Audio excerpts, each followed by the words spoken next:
Can you hear me now? Jim Trotter. What's going on, Jim? Can you hear me now? Is that better?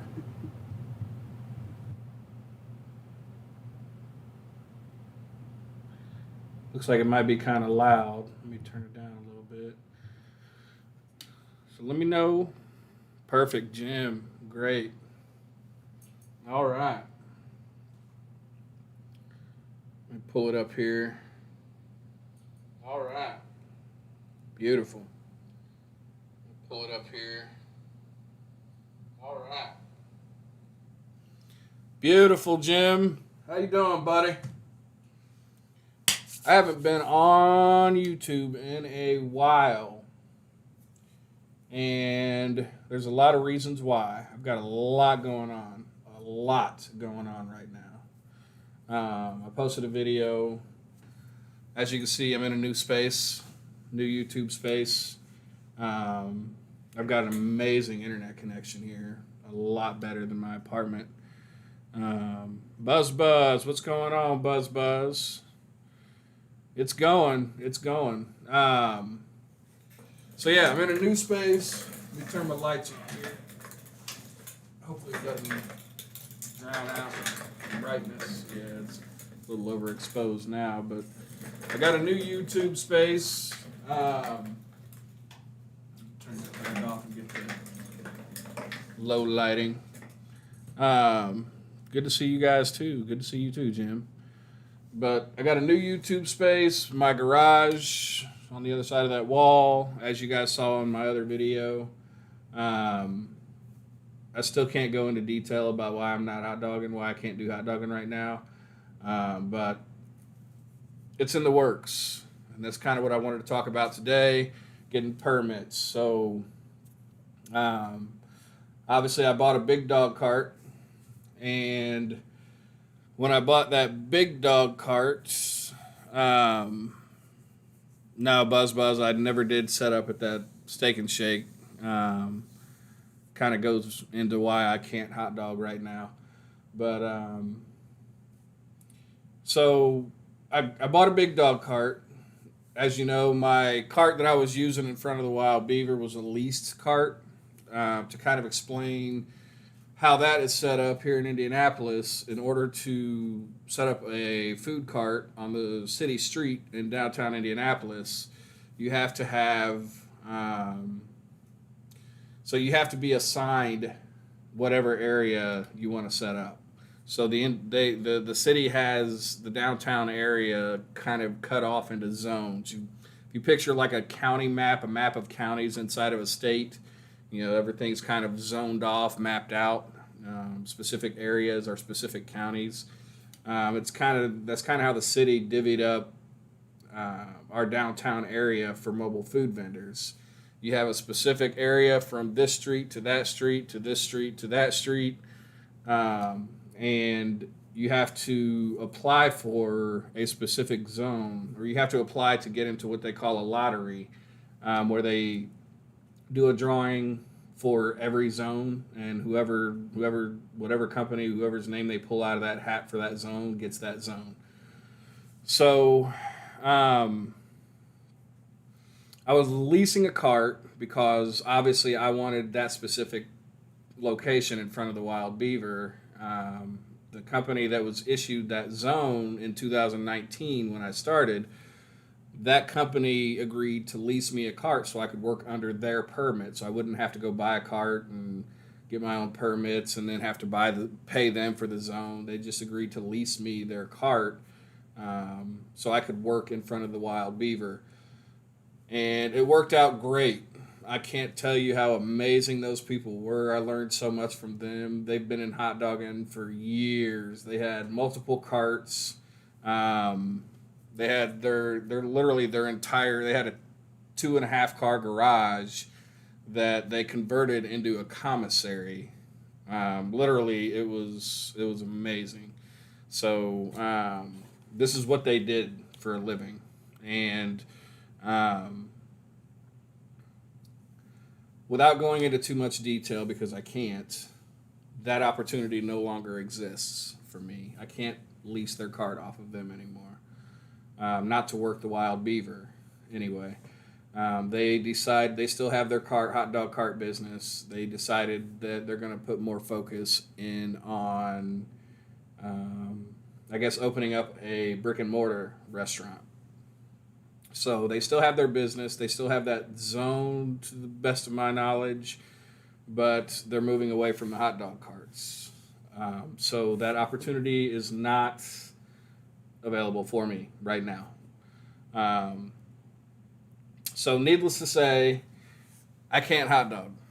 So I bought a big dog cart, as most of you know. The big dog cart was a hot mess. There were a lot of things wrong with that cart that I didn't even think to look at. So I got lucky with my first use video, the first dogs video that I posted, where I tested out the big dog cart, made some hot dogs with it. I don't know how in the world that cart worked, but it worked. I got lucky.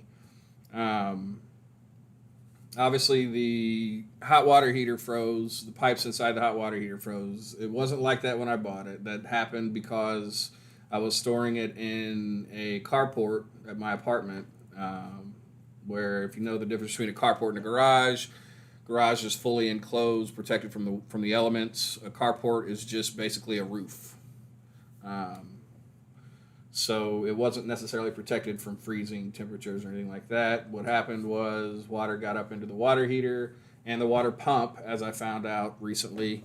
The water froze, caused the pump and the water heater pipes to burst, and I ultimately ended up having to replace the pump and the hot water heater. Both are replaced. Both are good to go. What I didn't know when I bought the cart was that the burners, when you look down into the cart, into the burner box, the burners on that cart were so old and rusted that they had literally, the part that connects the burner to the gas line, the fuel rail, had literally rusted through and broken off. Like, the burners weren't even connected to the fuel rail. I have no idea how any propane got through into the burner when I cooked my hot dogs. No idea. But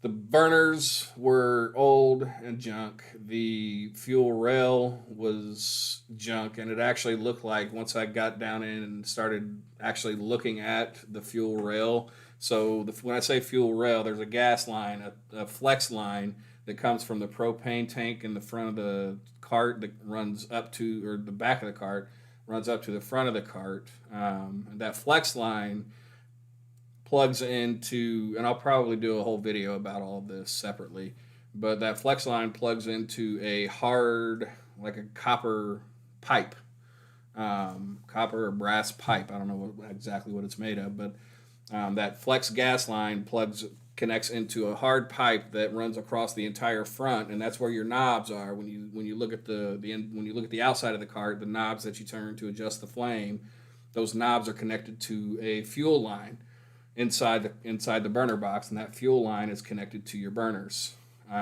So the big dog cart had horrible burners. The burners were just junk. The fuel rail that the knobs are connected to and that the burners connect to, when I went to kind of examine the burners and why they weren't connected to the fuel rail, I noticed that the fuel rail itself had actually, at some time in the past, broken completely. And it looked like they tried to use some kind of JB weld or something to kind of patch up, kind of reconnect the fuel rail. And so it looked like they used some kind of JB weld, and it was just a crappy job all around. So at this point, I already had to replace the water heater, the hot water heater. I already had to replace the water pump. And I needed new burners, and I needed a new fuel rail. Luckily, thanks, Stanley. Thanks, appreciate that. Glad to see you back. Glad to see you here. Buzz Buzz. I don't know what a turkey fryer burner is. Um, but no, what I did was I actually got a phone call. So, long story short, I bought a brand new cart. In my mind, thinking I'm trying to get my permits. I'm already in the process of getting my permits. I've applied with the county, and I'm going to go more into detail about all the process that I've gone through and where I'm at right now. But I'm in the process of working with the county and the city to get my permits, and I'm already involved in this process. I've already got a cart inspection scheduled, and here I'm finding all of this stuff wrong with the big dog cart that I can't have fixed. There's no way that I could have had it fixed if I had to order the parts, and there was no way I would have had it fixed in time for the inspection, my cart inspection for the county. So I bought a new cart. I bought a cash cow cart. I'm going to do another video on that as well later, but I bought a cash cow cart. And I went and I talked to Ben. Ben put Ben pulled out all the stops, man. I can't speak highly enough for this guy. He pulled out all the stops. He put a rush on this cart like you would not believe.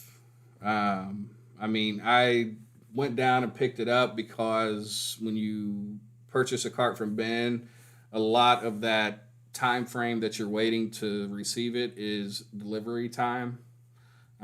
So I just cut off the delivery time, said, hey, when it's ready, let me know. He's about 6 hours south of where I live, where I'm at. So I just drove down there, and my dad and I drove down there and picked it up. So Ben put a rush on it. He got me this cart. He had it built, ready to go. I went down and picked up the new cash cow cart, got it back here. Literally, this was on a Tuesday. No, it was on Monday. It was on a Monday that I went down and picked up the cash cow cart, and my inspection was scheduled for Wednesday. So it was on a Monday that I picked up the cash cow cart. I got it back up here. On Tuesday, and I'm thinking, I can worry about the big dog. I can fix the big dog. I can fix it later at a later date. Whatever. It is what it is. I've got a cart. They can inspect it. I'll be good to go for my permits. That's all I'm worried about right now is just getting my permits through the county and the city. So Monday, I go down, pick up the cash cow cart, get it back here to Indianapolis, and drove through some crappy weather on the way back, by the way. And Tuesday night, I get a call on my cell phone from a guy. He is a local guy here who also he's a subscriber. He doesn't want me to name him. Trust me, I want to. He doesn't want me to.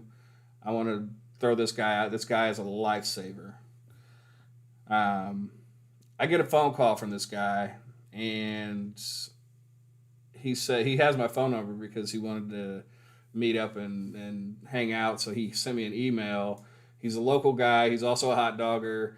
He sent me probably about 8 months ago, sent me an email saying, hey, I'm also a hot dogger. Let's talk, let's connect, let's network, whatever. Sent me his phone number. I sent him my phone number. We just haven't had time to connect, to meet up. So he he called me up on Tuesday night. Wednesday, mind you, Wednesday at 3:30 p.m. was my scheduled inspection. This guy calls me up, and I had no idea what kind of equipment this guy used. We never really went into detail. He just said he was a hot dogger in his email months ago. So he calls me up, says, hey, I haven't seen you on YouTube in a while. How's things going? Everything okay? I know you're going through the permit process. How's that going? So we start talking. I start explaining everything to him about what's going on. The big dog cart has all these problems, and I went ahead and bought a new cart. My inspection is scheduled for tomorrow. Should be going good. He said, well, I wish you'd have said something because I also have a big dog cart, and I've got at least 3 spare parts for everything you would need to replace on that cart. He said if you would have if you would have let me know, I could have just given you the parts you need to get it fixed. And I'm thinking, man, this guy. So long story short, this guy ends up. He says, meet me at the Greenwood Park Mall tomorrow morning, which this was Wednesday, the day of my cart inspection. Says, meet me at the Greenwood Park Mall. I'll bring you all the parts you need. You can get your big dog cart fixed up before the health inspector comes, and you might be able to get both carts approved through the county to operate both carts. So that's exactly what happened. I'm telling you, this guy is a lifesaver, man. I showed up to Greenwood Park Mall the next morning. It was about 8 o'clock in the morning.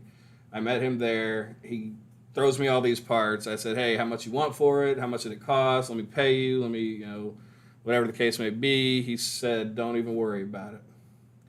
He said, your YouTube videos are changing the stigma that's attached to hot dog. And people, when people hear that, when I told my wife I wanted to buy a hot dog cart, she sneered her nose up.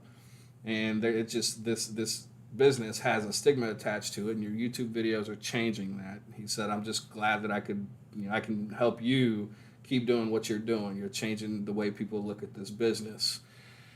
And I'm thinking, man, this dude is a lifesaver, right? A lifesaver. He just gave me all of the parts. And that's why I said, the device is offline. To connect, swipe down from the top of your screen. Then go to Settings, Network. Alexa, stop. Your device is offline. To connect, swipe down from the top. All right, I'm unplugging Alexa right now because I don't know. Oh, I haven't connected her to the new internet here yet. Anywho, this dude just gave me all the parts that I needed the morning of my health inspection to fix my hot dog cart, the big dog cart. Gave it to me, said all he wants in return is for me to keep making these videos, keep my channel going. So A+ to this guy. I want to give him a shout out, but he was very strict that he didn't want me to. So you can't find people like that are hard to find these days. So I picked up the parts at 8 a.m. I came back here to my new space and I humped butt and got the big dog cart fixed, completely fixed. As at 3:30 p.m., as the health inspector was knocking on my door, I was tightening the very last bolt on the water pump to replace the water pump. Like, I had the big dog cart done. I hadn't even tested anything to see if it worked when the health inspector got here. So I was just like, fingers crossed during this health inspection. So she comes in, I explained to her, the situation, because she thought it was only going to be one cart. I said, well, since you're here, I do have this second cart. What are the chances we can go ahead and just add this just kind of throw this in the mix with my existing application? I can give you all the VIN numbers and all that for it. And she said, it's not a problem. We'll just add a couple more pieces of paperwork and get it done and taken care of. She also, she watched my channel. So shout out to Sam at the health department. Shout out to you. You're amazing. You're awesome. It was great to meet you. She also gave me some tips, some pointers. She also, for all the people who comment on my videos, when you watch my videos about asking me where my gloves are, why aren't you wearing gloves, all this stuff, she also said that I'm good because I don't touch the food. She said I'm really good about not touching the food. She did notice that in the videos that I'm not wearing gloves, but she said I don't touch the food the way I serve. I use the foil. I use my tongs to open the bun. I never touch the food, so she said I'm good. So there's your answer if you ever commented about gloves. I'm going to get to the comments here. Just bear with me. I'm telling a story, guys. So 3:30 rolls around. She comes through. She was perfectly happy to go ahead and add on the second cart, get both carts approved. Both carts got approved. Big Dog and the Cash Cow both approved through the county. Which that leads me to where I'm at right now. As of tomorrow, I should have the bill for the county inspection for the big dog cart because she had to process the paper, the extra paperwork that I had to fill out. So I should have that bill for the county inspection fees tomorrow on the second cart. I've already got it on the cash cow because that's the one that she was originally coming, so she already had all this paperwork processed. You can't see it, it's overexposed, but I've already got the cash cow bill because that's the one that she already had processed. She just had to process the additional paperwork for the big dog cart, and she's going to send me the bill for that tomorrow, and then I got to go pay the inspection fees for the county tomorrow, and then I have to go through. So basically what that does, that makes it legal for me. I'm now legal to sell anywhere in Marion County, with the exception of the downtown zones that you have to be assigned. Once I pay that fee, anyway. Once I pay that fee, I'll get the stickers for my cart saying that I'm approved with the health department and I'm good to go. So now I have to, once I get that taken care of, once I get that paid, tomorrow, I will have to apply to get my zone downtown. Now, the wild beaver is in a specific zone.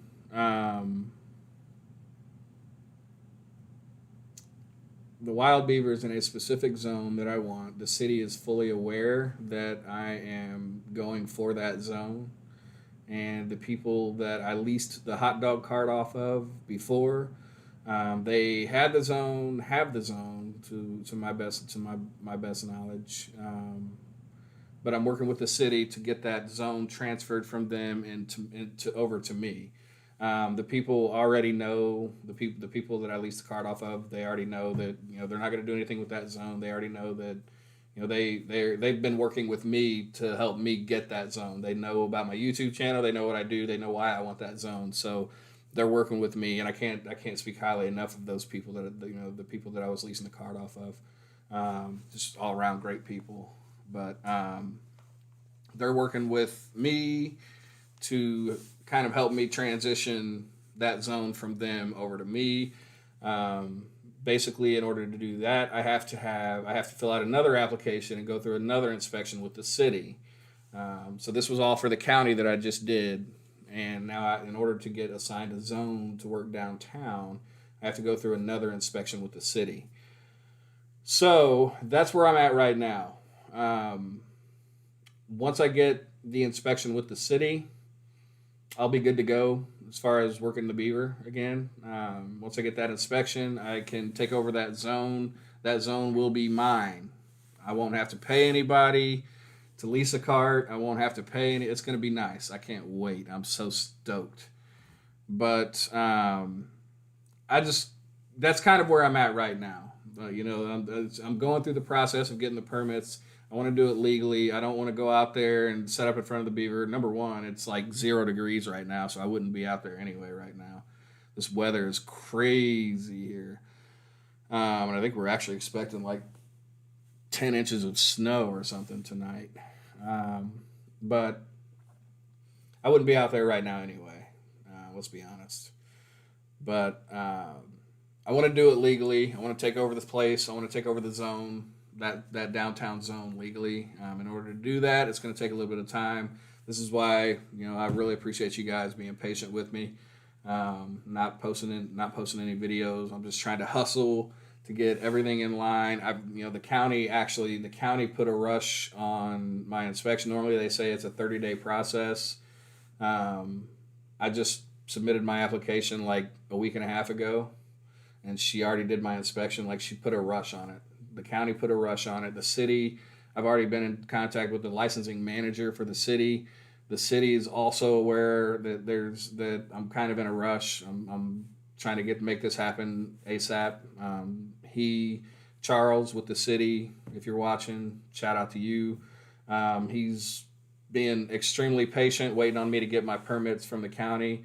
And he is also, once I get my permits with the county paid for, tomorrow, I will submit my application to him, and he's going to put a rush on my application to get the zone transfer all done and taken care of as soon as possible.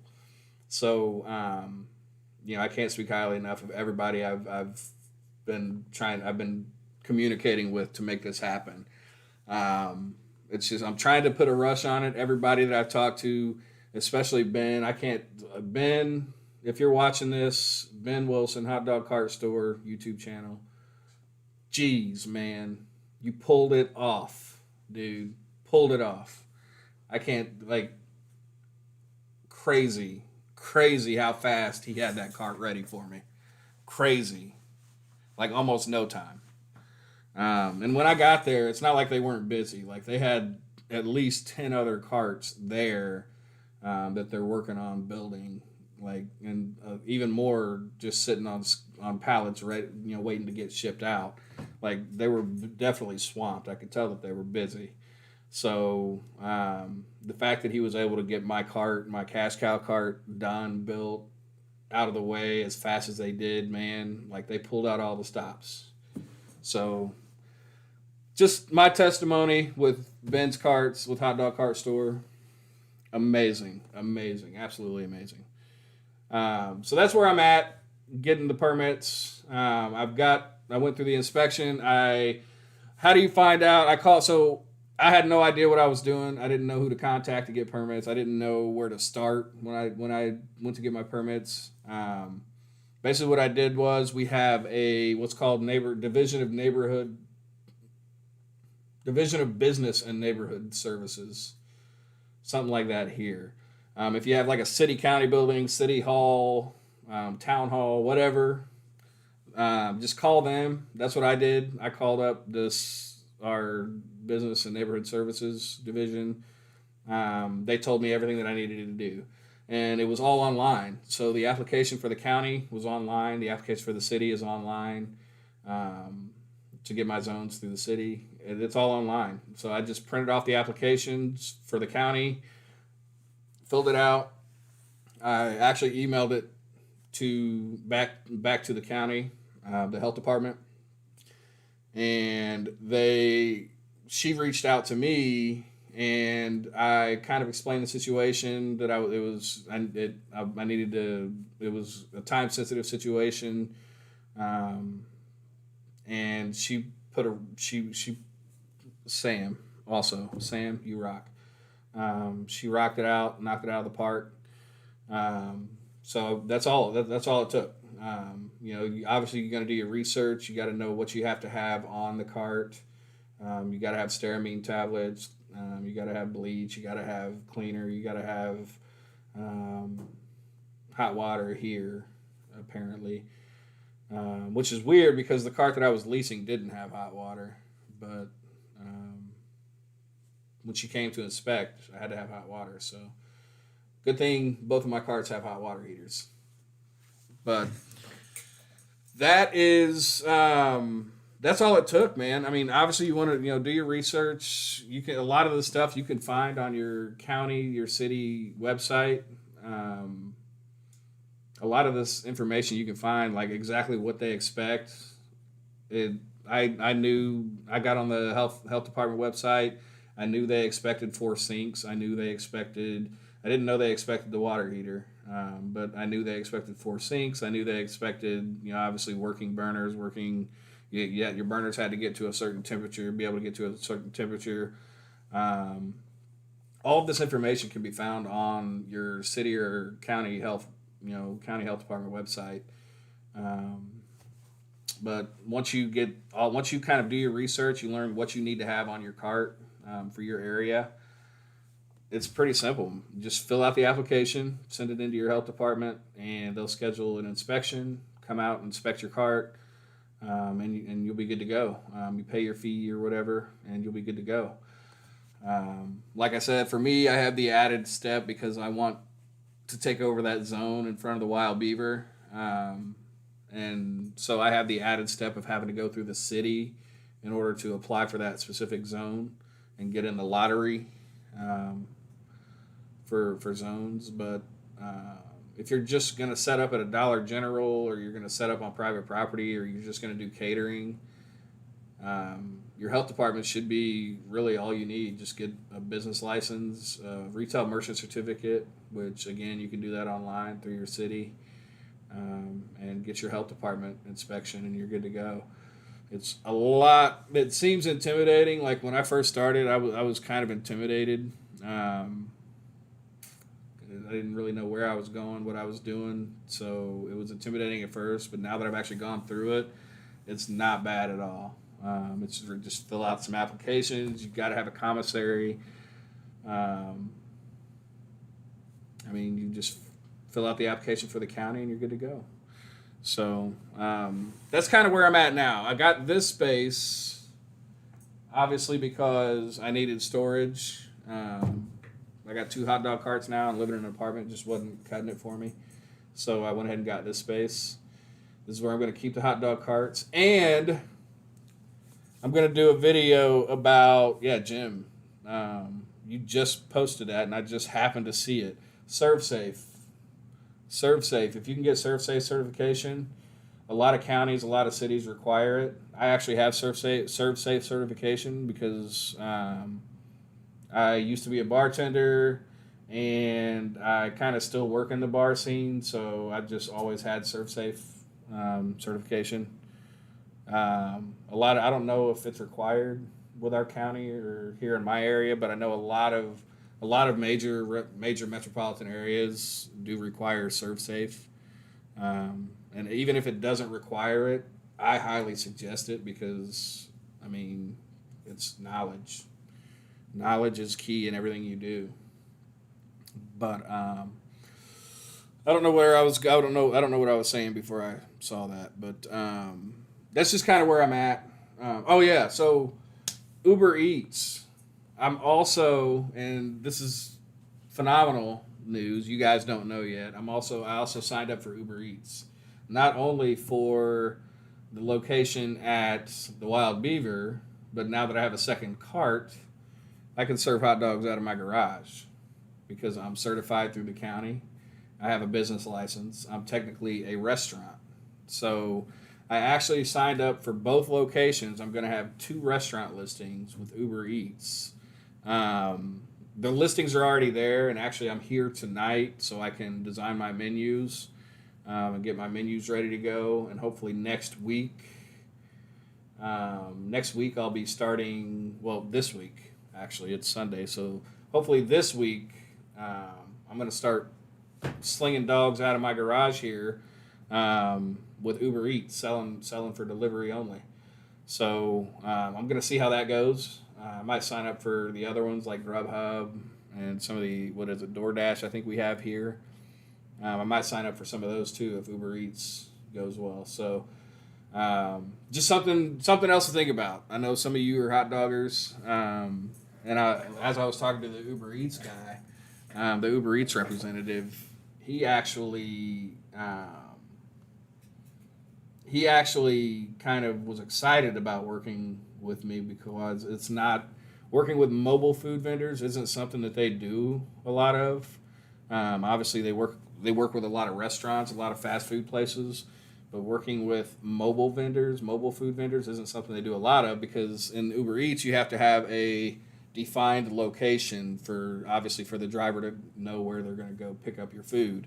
So mobile food vendors don't typically have hard locations where they're at on a regular basis. With me, obviously, I'm going to be at the Beaver on a regular basis once it warms up and once I get that zone. I'm going to be at the Beaver on a regular basis, and I'm obviously here on a regular basis, so why not? I've got 2 hard locations. I've got two inspected, approved restaurants on wheels that don't move. They're going to be at the same spots. It just made sense. So I am.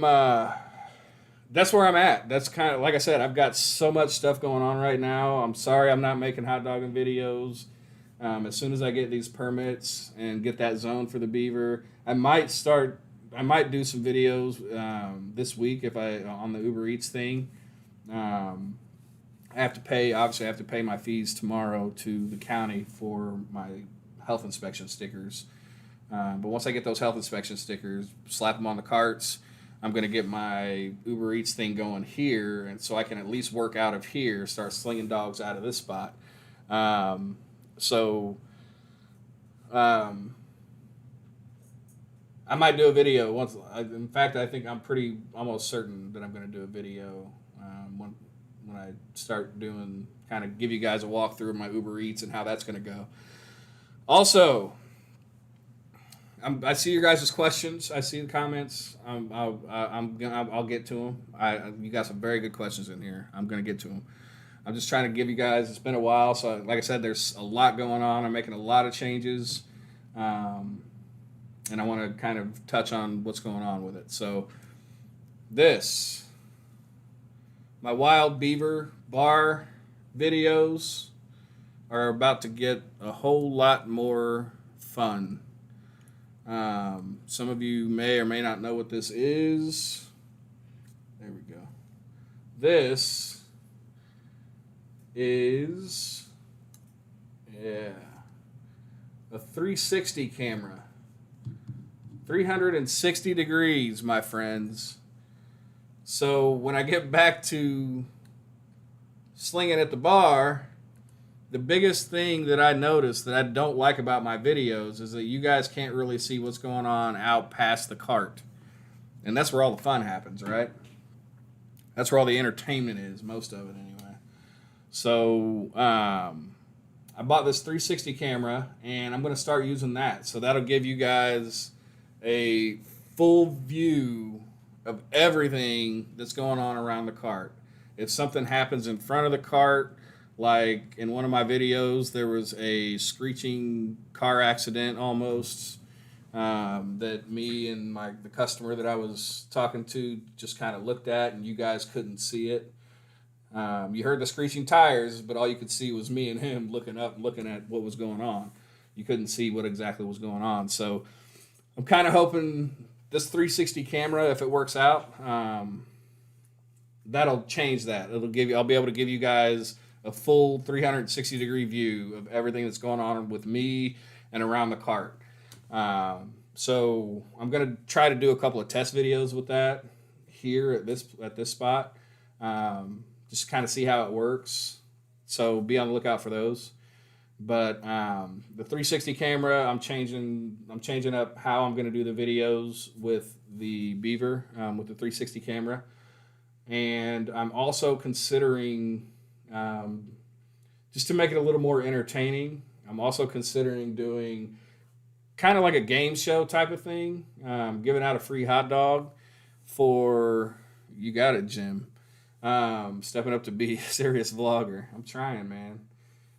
Basically, I want you guys to be entertained. That's really what it comes down to, because I'm fully entertained when I'm out there hot dogging. You know, when you mix wieners with drunk people, it's all kinds of entertainment, and I just want to make sure that I give you guys 100% of that entertainment. But I'm considering making it like a game show at the Beaver, doing like a game show segment where I'm trying to think of how to put it. So basically, I'll offer somebody a free hot dog in exchange for completing, say, like 5 dares, truth or dare type things. Do this, do that, do this, do that. Just to kind of beef up the entertainment, I guess. Like one of them is, for example, call a Walmart and ask if you can reserve a cart. Like, Walmart's 24 hours, so if somebody, if I'm at the bar and somebody wants a free hot dog, that would be one of their 5 tasks that they have to do. Call up a Walmart and ask if they can reserve a cart. There's just a bunch of funny little things like that, and just kind of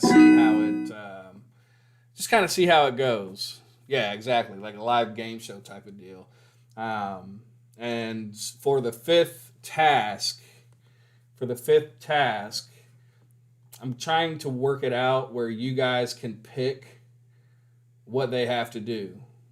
Maybe use one of my extra spare cell phones, connect it to my hotspot on my cell phone, and maybe just go live and talk to you guys and ask you guys, to throw out some ideas for what this person, this is Jamie. She's on her 5th task. Throw out some ideas. What should she have to do for her 5th task, and kind of give you guys a little bit of control over what they have to do and control over what goes on at the cart too. So, yeah, it's a Jimmy Kimmel show, man on the street. Yeah, pretty much. So that's kind of where I'm at. Like I said, I've got so many ideas, so much is changing right now. So many things are going to be different that I'm just kind of focused right now on making sure that when I do come back, I'm coming back big, folks. I'm coming back legal with my own carts, not leasing a cart anymore, and I'm coming back big. Not only from the video YouTube's perspective, with the 360 camera and the change of format with the game show type tasks for the free dog, but also coming back big with 2 locations, with this spot here and the Beaver, as well as the Uber Eats. I'm trying to put all of this stuff together right now so that when the weather warms up and the bars are allowed to open up past midnight again, I'm coming back strong, folks. So that's where I'm at right now. Like I said, I really appreciate all you guys' patience and kind of sticking with me. Like I said, I'm trying to focus on making sure that all of these ducks are in a row, so that when I do come back, you guys will be like, wow. So let me go through some of the comments. Like I said, I really do appreciate you guys' patience and sticking with me and checking in and even just being here on this live. I can't say enough, man. You guys are awesome. Absolutely awesome. Post up in the parking lot, close down Buzz. No, I didn't. I think I answered that already. Signed Life away with a retool on my mat last week. Should have it all up and going in 5 weeks from now. Awesome, Eric. What company did you go through? What brand did you? What brand are you retooling? And if you don't mind me asking, what's the cost? Ben is definitely the man for carts, Jim. Ben Wilson, Hot Dog Cart Store. Go check out his channel if you don't know who he is. Kelly Williams. Kelly, what's going on, brother? Crestwood, best Sunday wishes. Thank you, Crestwood. Same to you.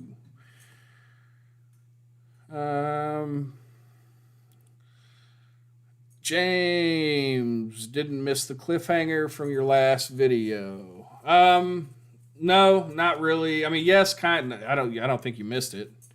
I didn't go into all of the details, but I kind of went over where I'm at, what I'm doing, why I'm not able to make videos right now. Like I said, I'm just really focused. I'm hyper focused. I'm trying to do this the right way. I'm trying to do it the legal way, and I'm just hyper focused on making sure that when the weather warms up, I can hit the Beaver, get back out in front of the Beaver, and I can hit it strong, and trying to get things going with the second cart. More live streams from the Laundromat. Best people watching ever. I still actually have that camera up there. I can live stream it right now if I wanted to. I don't know. I might do that. I might. We'll see. I got a lot of machines down right now, though. A lot of machines are down right now. It's cray-cray. I need to get my tech in there and get them all fixed.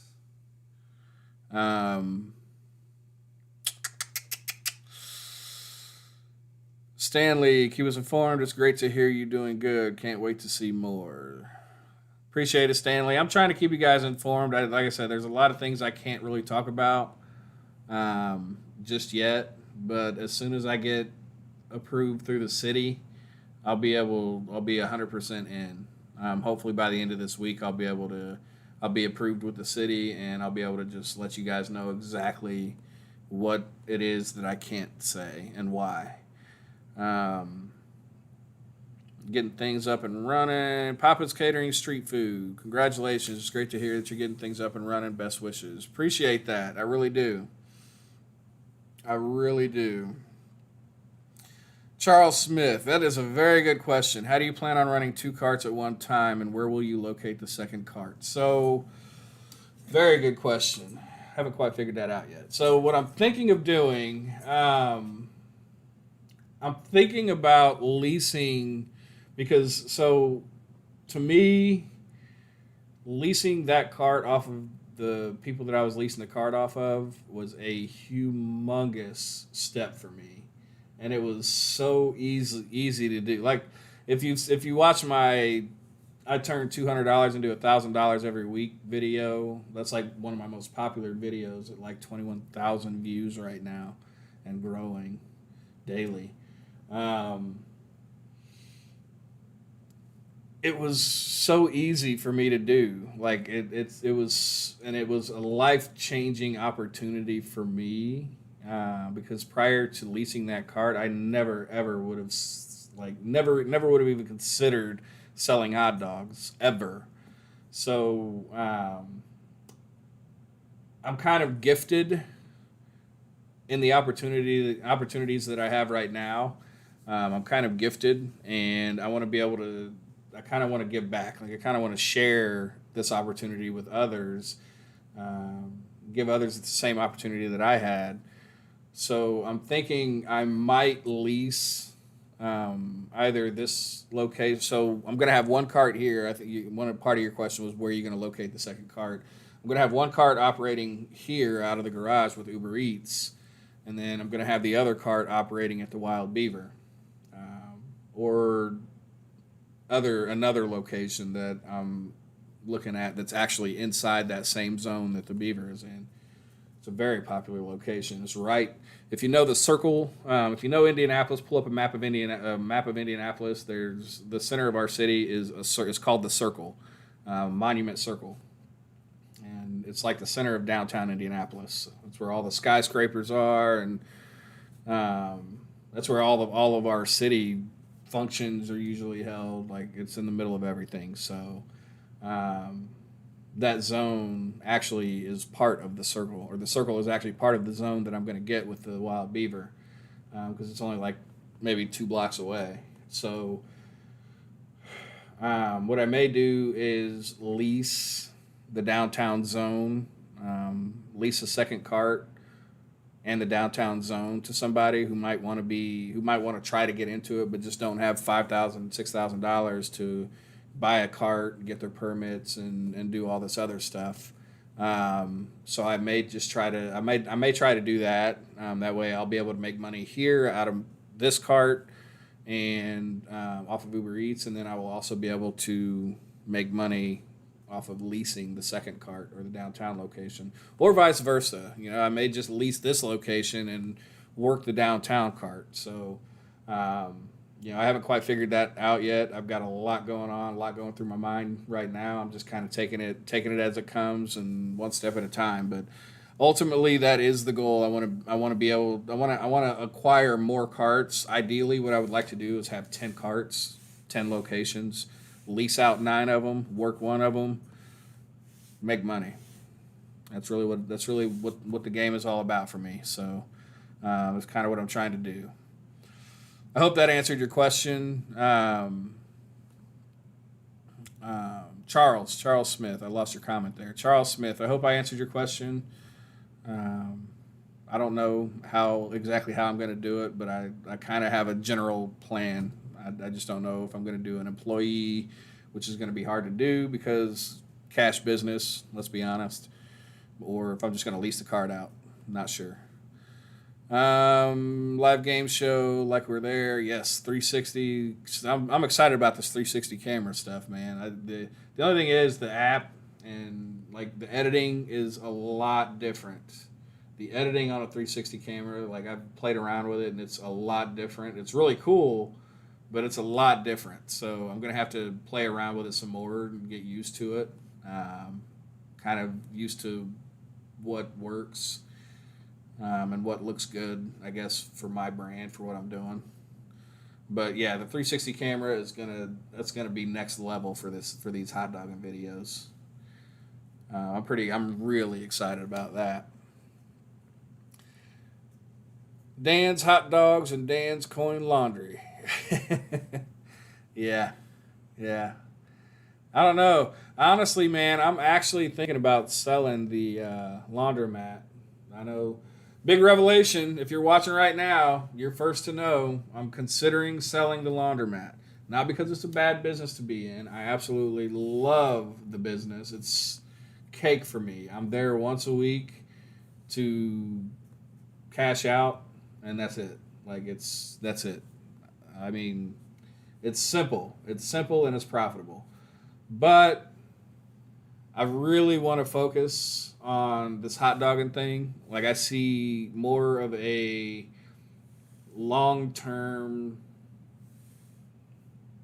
I see more long term benefits out of the hot dogging right now, and so I kind of want to shift my focus and kind of like right now I do all kinds of things. I do landscaping, I do the laundromat, I do the hot dogging, I've got some real estate investments. Like I'm kind of all over the place, and I kind of want to narrow that down and focus on what is working for me. Which I mean, all of it works for me, but you know what the whole 80-20 rule, right? So what is it, like 80%? Somebody help me out here. I know somebody here knows what I'm thinking. 20% of 80% of your income comes from 20% of your business, right? And so I want to focus on that 80%, something like that, along those lines. I think most of you know what I'm trying to say. Eric Hips, $292,000 on equipment. Wow. Found a distributor is actually helping me out a lot. Talked to many, and most are worthless. Yeah, I can vouch for that, buddy. $292,000 on equipment. How many square feet is your laundromat, Eric? I got a quote. So the quote for mine is 2150. It's 2,150 2,150 square feet. And the quote that I got for a complete retool, I was looking right at about $230,000, and that was Dexter equipment. Which Dexter's a good brand, but gosh, that's a lot of money. Like I'm just sitting here talking, thinking about it. It's making me sweat. Work the Beaver. Do you need to pay the guy that has the location to set up there? No, Smitty. So working at the Beaver, I'm guessing you came in late, probably missed that part. Basically, working at the Beaver, I'm trying to take over that location. I'm trying to take over that zone. So when I do get back to it, it'll be my zone. It'll be my location. It's going to be my permit, my cart. It'll be mine. So that's what I'm working on right now, and that's kind of why I haven't been able to make videos. So that's kind of Eric, I'm telling you, bro. But that's kind of where I'm at right now. I'm not going to be working for anybody else, leasing a cart off of anybody else. It's going to be my cart, my location, my zone, my permit. It's all going to be mine, and I'm super excited about it. Are you going to give a notification on YouTube like an hour before broadcast? Jim, I'm not sure what you're talking about. Maybe you're talking about the 360 camera when I try it out. I don't know. If I go live, I can go live with the 360 cam too. I just have to figure out how. I haven't played with that part of it yet. So if I go live, yeah, I'll definitely give you guys, there's going to be a notification. I'll put out a post letting you guys know. Ben interviewed Dick Christensen. Chicago explains how to hire people to work. Big Dick, yeah, I saw those videos. He charges $1, so he basically sells them their product at $1 a bun, which that's a smart way to do it. It's definitely a smart way to do it, and I'm going to think about that. I'm going to look into that. The only thing that I can think of on that is what did he do about drinks? And maybe I missed it. Maybe you can answer it for me. Papa's Catering street food. Um, Maybe I missed that part of the video. What does he do about chips and drinks and all the other stuff? Um, so if he charges them $1 per bun, that only covers hot dogs. Do I like using Square for payment? I absolutely love Square. So the thing about Square, Jim Trotter, the thing about Square is kind of like an all-in-one, like all-inclusive thing, man. You can do a website with Square. I could set up my own delivery website if I wanted to with Square, my own restaurant delivery website if I had my own delivery people. Um, I absolutely love Square. It's so simple and everything is it's very intuitive.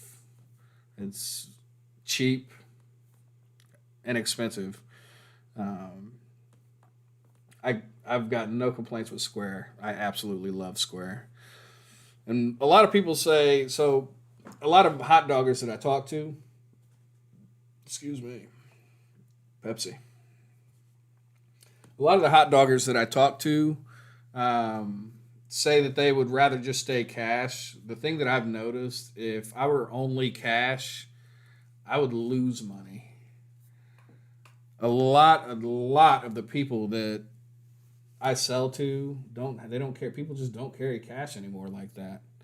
Um, so yeah, I mean, if you're cash only, I highly suggest Square. It doesn't cost you a dime to start.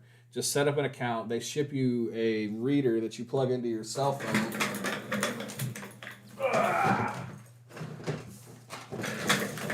Yeah.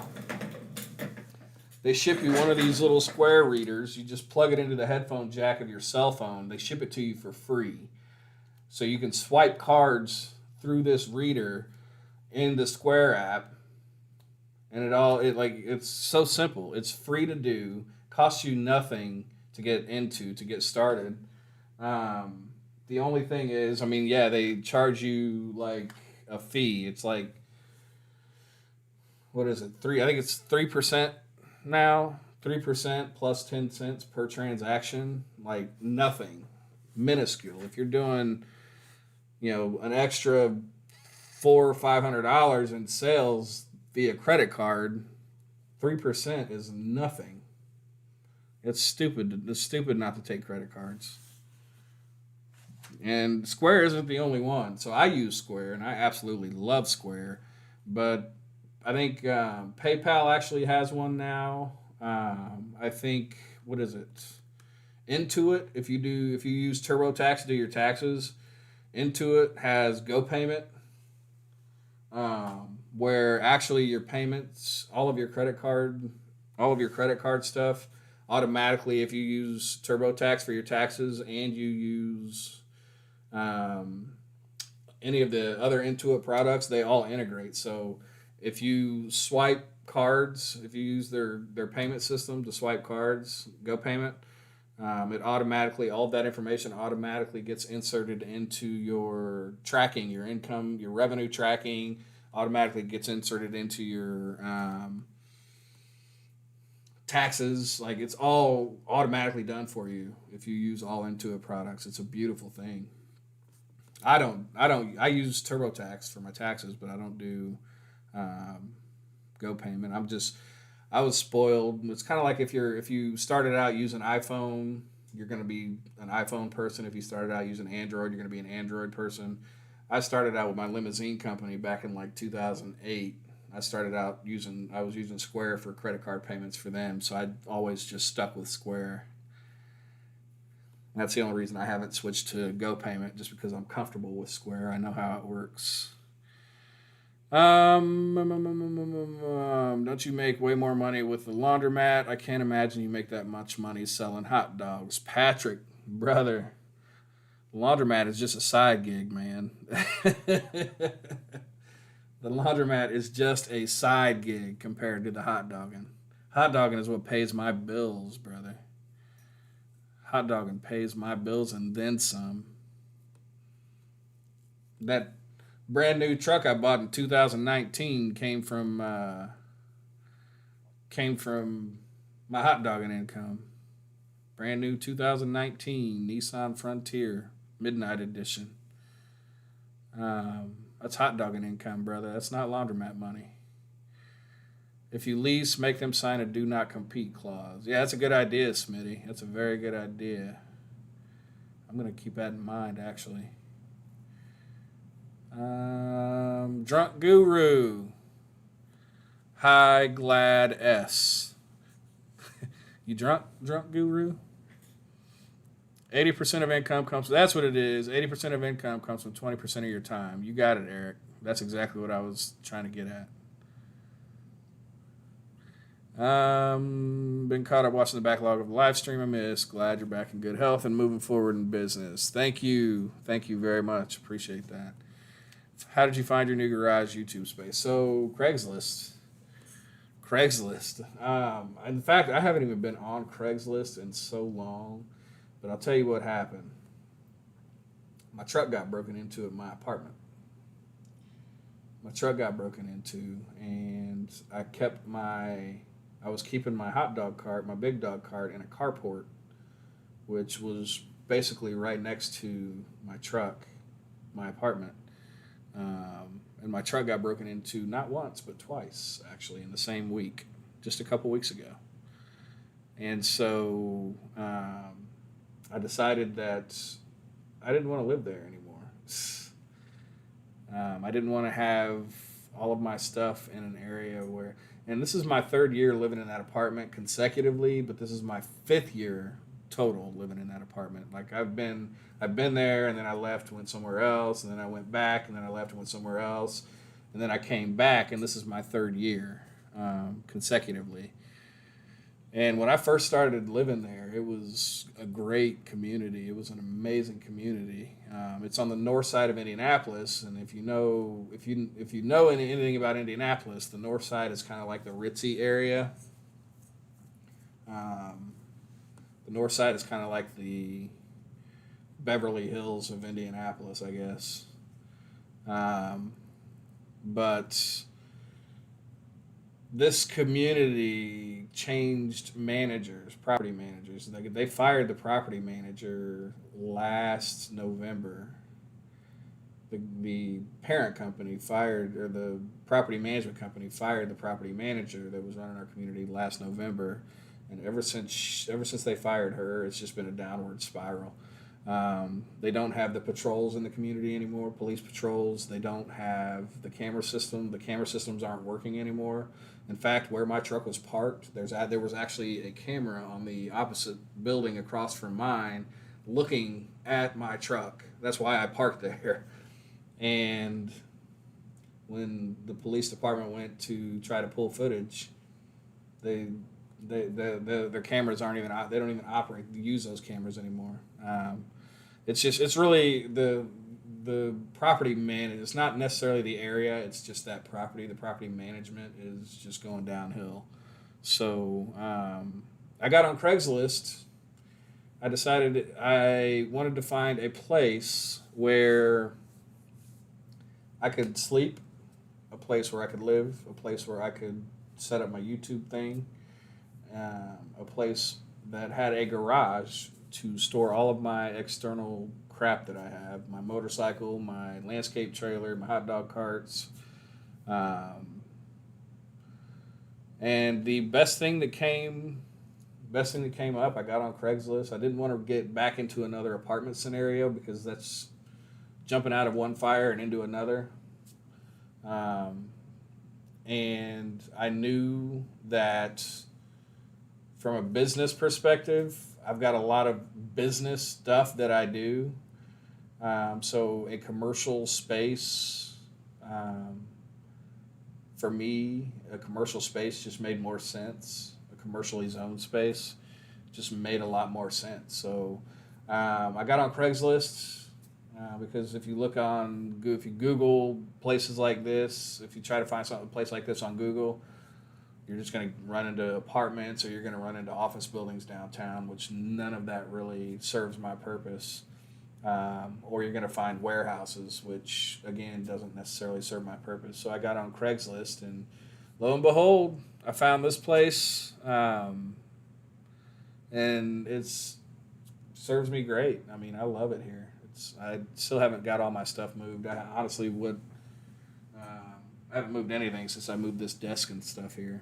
So I've been kind of focused on the hot dog carts and getting those going, but eventually I'll be transitioning, moving all of my stuff over here to this space, and I'll be here 100% of the time. So I found this space on Craigslist. I guess that answers your question. Keep the mat. If your plan works with the carts, you'll need tax write-offs. Don't sell anything. Keep growing. Ooh, that is a very good point, Eric. Very good point. I didn't even think about that. And at that point, I guess it would make sense to retool the store because retooling would then become a tax write-off. That's very, very good insight, Eric. I appreciate that. Mike, what's going on? Appreciate that. Glad to see your advancements. Appreciate that, Mike. Everything's divided by 3. He inventories all products. Oh, Dick. Yeah, you were talking about Dick. Leasing the cart versus what Dick does. If you guys don't know, Ben Wilson did a 2-part video series following a guy in Illinois. Correct me if I'm wrong. I believe it was University of Illinois, college town. He's a hot dog vendor there, he passed away unfortunately, but he had several carts and he would lease the other carts out. But he did it a different way where he charged $1 a bun. And Papa's just kind of going into detail here. It says everything is divided by 3. He inventories all product delivered. He keeps a third or cart rent, a third for food, third labor received by cart user. Oh. Papa's, send me an email. I want to talk to you about that, because if you've been doing it, then that sounds like something that I may want to look at for me and mine as I grow. So send me an email. I don't even know what my email is. It's in the description down there. Shoot me. It's in the description of every video. Shoot me an email if you don't mind. I kind of want to talk to you about that once I get my permits for the city. I'll shoot you back a response, and I kind of wouldn't mind talking to you a little more in depth about that. Jim Trotter, are you doing 1099 or what? So Jim, because I have so many different businesses, I take disbursement. Eric, I really, really appreciate that super chat, Eric. You have no idea how much that's helping right now. I haven't been hot dogging in a while, but I don't 1099 myself. I take disbursement from my parent company. So I've got a corporation up here, and then all of my little things that I do are under that parent corporation.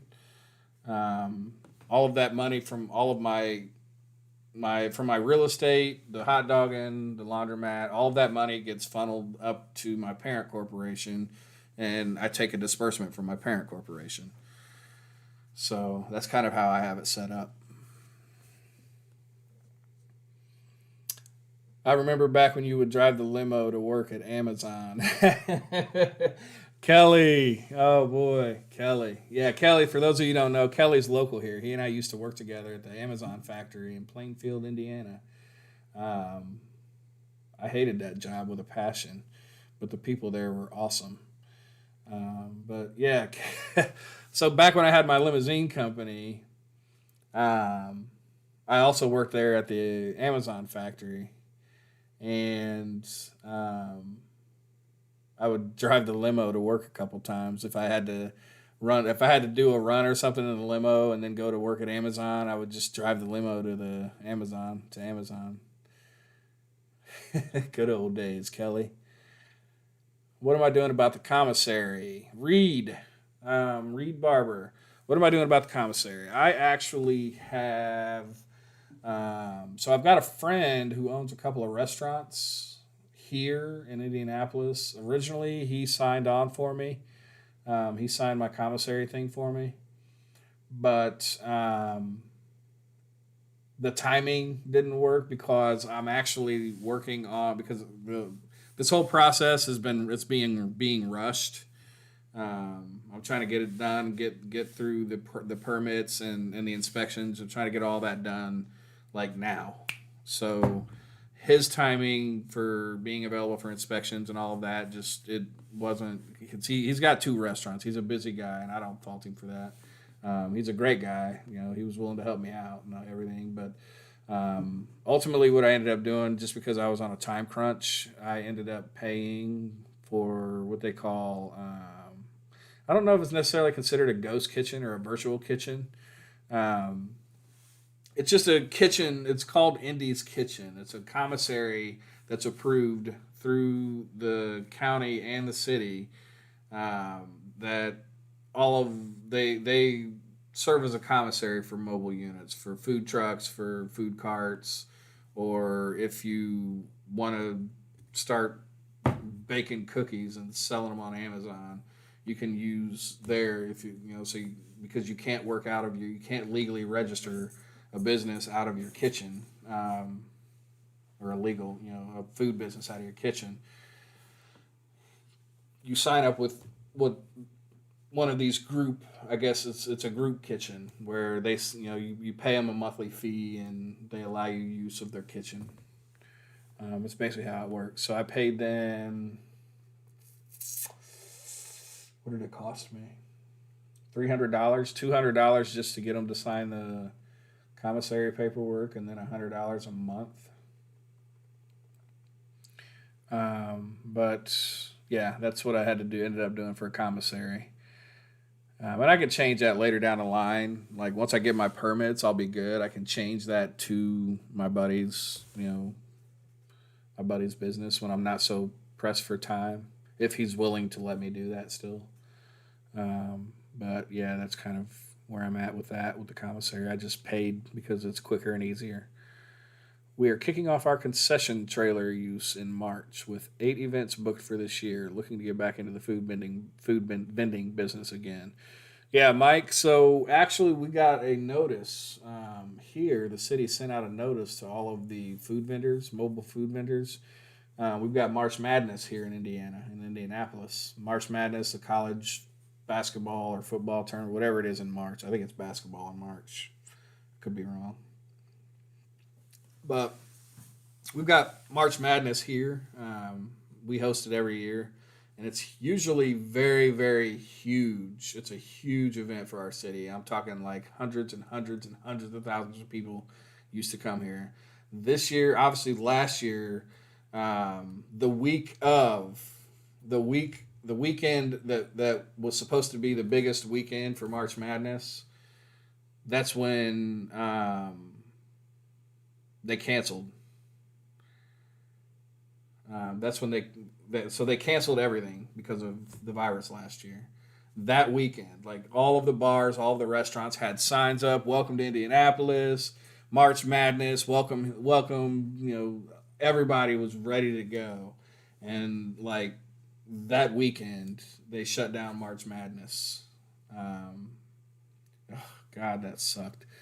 But this year, It's not. So it's my understanding. I haven't gotten full confirmation on how they're going to run it this year, March Madness. But it's my understanding that they're allowing food trucks and food vendors. I've already gotten notification that I can work my zone once I get my zone.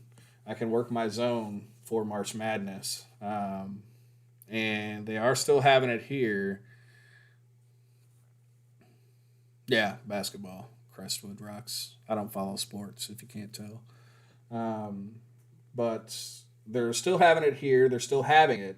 But it's my understanding as of right now that March Madness is only going to be players, staff, and family of players and staff. I don't know that they're allowing fans. I could be wrong. I could be wrong, but I don't know that they're allowing fans. I have to confirm that. Basically, is what I'm saying. But yeah, so March. I'm hoping this month. That's pretty much that pretty much is going to be run through the entire month of March and into April for the first half of April, 14 days of April. So I'm really hoping that kind of gives me a boost, especially if I have two carts and I can get somebody to operate the second cart. I'm really hoping that March Madness kind of gives me a good kick to the year. So we'll see. We'll see. I'm really hoping that it works out that way. I'm in the central New England area. Ooh, you guys lost Tom Brady. That I do know. Sorry to hear that. Trying to find contractor bays and some office space, kind of like your suite for my business. Not having any luck out here. Keeping an eye on Craigslist and Facebook Market. Yeah, Craigslist and Facebook. Yeah, those are the best places, man. Like you find the best deals because 9 times out of 10, they're not going to be brokers. They're not going to be big time property management companies. They're just going to be your local mom and pops who own, who own real estate. Like that's what these people are. They just own they own this place and they own couple of other places. So they just post ads on Craigslist, and they worked out great. So just keep your eyes out. You'll find something. Hello, hello. What did I miss? Oblio. Didn't we have a conversation about how to pronounce your name before? What did you miss? A whole lot, man. You missed a lot. I strongly suggest you go back and watch it. I pretty much just kind of filled everybody in on what I got going on, what changes are coming, and as far as hot dogging goes, and the permits process that I'm going through right now. I understand you're going to store your cart at your new garage, but is the garage also going to be your new commissary? No, I can't have my garage as my commissary because I don't have all of the necessary equipment, such as a 3-bay sink, a mop sink, a hand wash sink, a stove, food prep area. I don't have all that equipment, but I also would have to completely resurface every square inch of the walls and ceiling.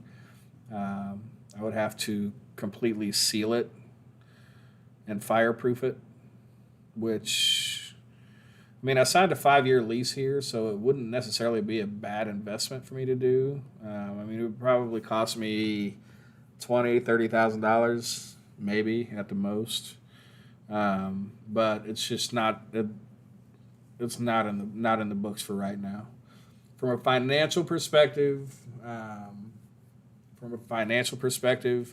COVID put me in a hole that I do not enjoy being in. So, I am working on right now, just kind of back to basics, getting out there and start. I gotta get my money back up first. Before I worry about spending 20 grand on turning my garage into a commissary.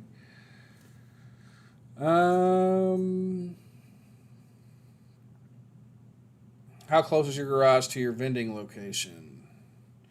Charles Smith, how close is the garage? A lot closer than my apartment.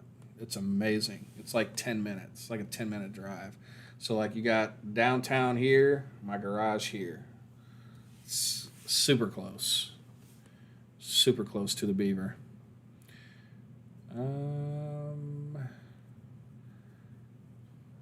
Papa's, I'll send you an email. Appreciate it. Thank you. Indie Kitchen, dang, you have to schedule kitchen time. Yeah, Jim. So with Indie's Kitchen, it's a commercial commissary. It's a shared commissary, so you have to schedule time that so you're not bumping into everybody else trying to bake cookies and make cakes and crap. I don't prep food. I don't prepare food. I keep it simple. I have hot dogs. I don't make my own chili. I don't make my own cheese. The diced onions, I buy them already diced from Walmart. Shredded cheese is already shredded. I don't prep food, so I don't use I've got no need to use a kitchen. Everything I do is right there at the cart. I drop the dogs in, I drop the buns in, and I'm good to go. So I'm scheduling kitchen time isn't a factor for me at all. March Madness, college, yeah. Crestwood, like I said, I don't watch sports. Everything I know about sports is what I hear other people talk about. I didn't even watch the Super Bowl to this minute. I still haven't seen a single Super Bowl commercial. There's a small butcher plant for sale near me. Would you be interested in custom-sized dogs? It's a very small plant, so it'll need to be specialized for sure. Previous owner did only jerky. Custom-sized dogs. That is an interesting proposition, and I've actually considered doing my own branded dogs. Right now, my focus is getting to a point where I'm selling dogs. So maybe in the future, once I'm back to selling and the bars are able to stay open until 3 a.m. again, and I'm able to get back to making good money again, that might be something that could possibly be something I look into doing. Custom dogs. Nathan's famous all-beef quarter-pound dogs, but I've lost that because Sam's Club decided not to sell those anymore, and Nathan's Famous told me they only made those for Sam's Club. No, you can still get Nathan's dogs. Doesn't Nathan's host the hot dog eating competition every year? Somebody correct me if I'm wrong on that. I'm pretty sure Nathan's is the host. Like, they do the hot dog eating competition every year. You can still get Nathan's dogs. So what I've found is, it's like Sabrett, right? You can get Sabrett dogs, but they're only available in a certain region.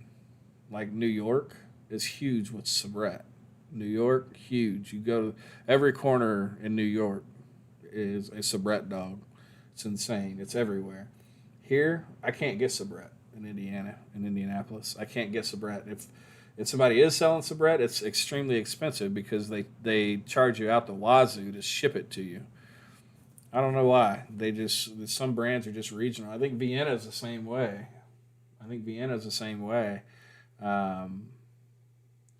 With Chicago, Vienna's. I could be wrong. On that, but I know Sabrett. I can't get Sabretts here. I know they still sell Nathan's at Sam's Club here, but they don't sell it in bulk anymore. Their bulk box dogs are their Sam's Choice or whatever it is, Members Mark. That's what it is. But I don't use, so I get my dogs from GFS. I use my regular dog is a GFS 8-1. And my jumbo dog is the GFS 4-1 quarter-pound dog. Obelio. Perfect. Obelio.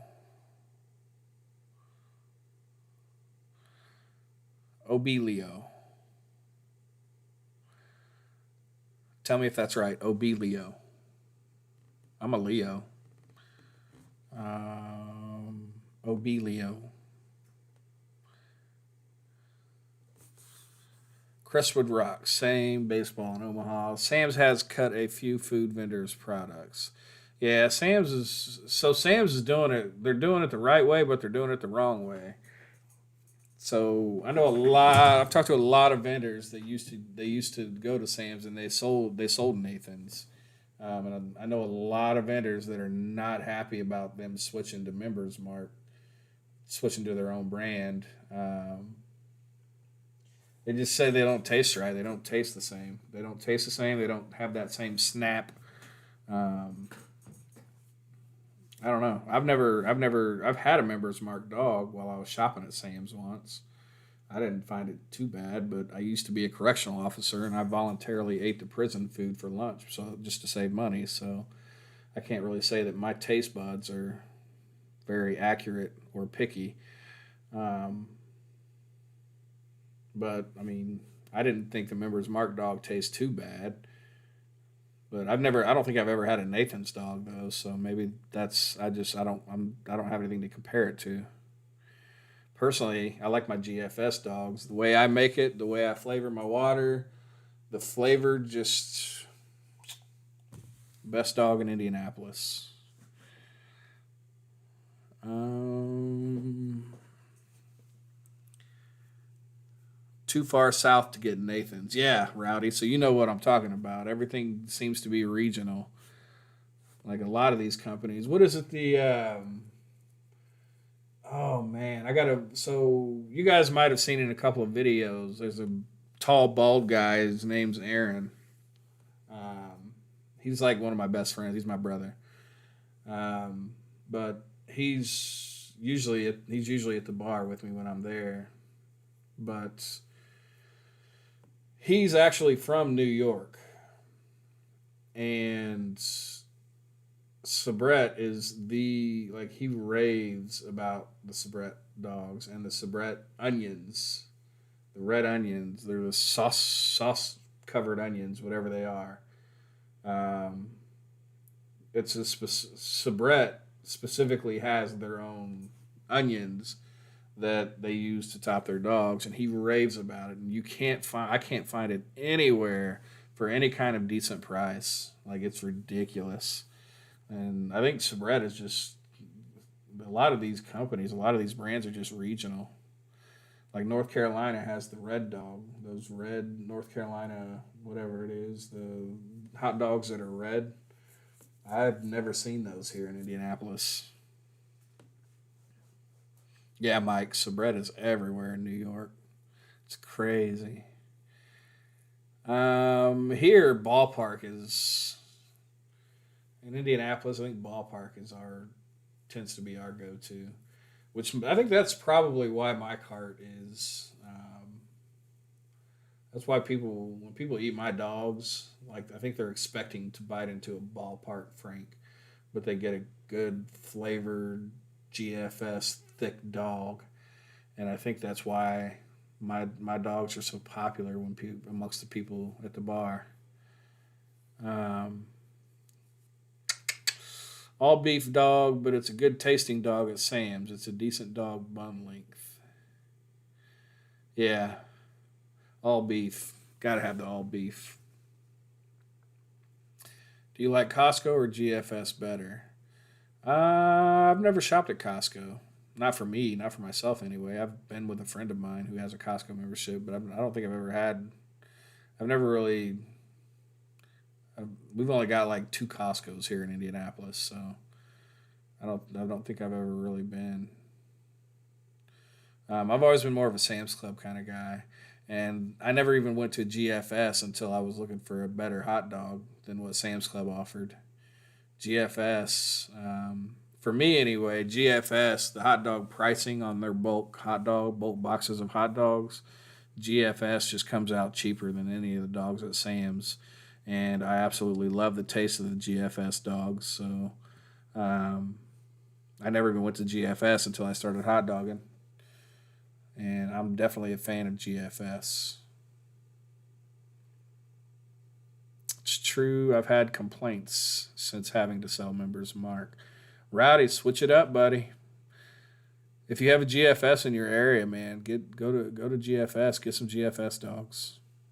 You won't regret it.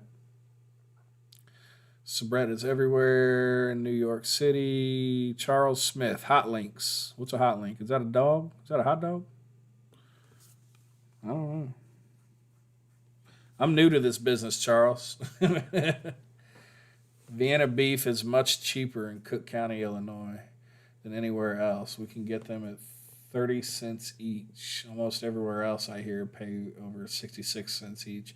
Yeah, that's what I hear, man. Like I don't know why they do that. Like it seems to me that if you're gonna be in the hot dog business, if you're gonna be selling a product, why would you not want to make it like? Why would you want to restrict it to being,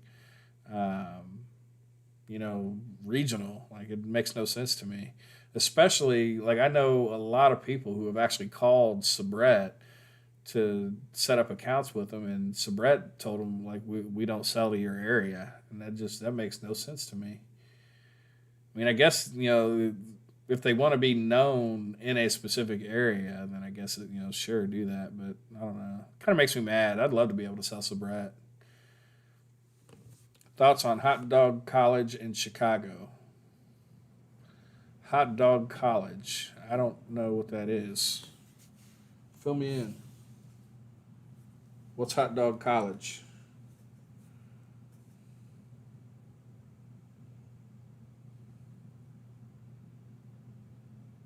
Sorry, I just had my phone vibrated and it was a weird vibration. Not a good vibration. Um, yeah, I don't know what hot dog university. Is that a thing? Really? Hot Dog University. I'm gonna look that up. I don't know. I don't know anything about Hot Dog University. Is it somebody just trying to sell you some courses on how to hot dog or on how to get into hot dogging?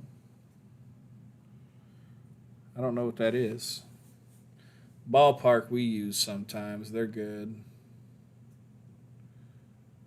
Yeah, all beef. We don't have a big choice when getting food supplies like hot dogs, Sam's, and Albertsons, but bulk would be Sam's.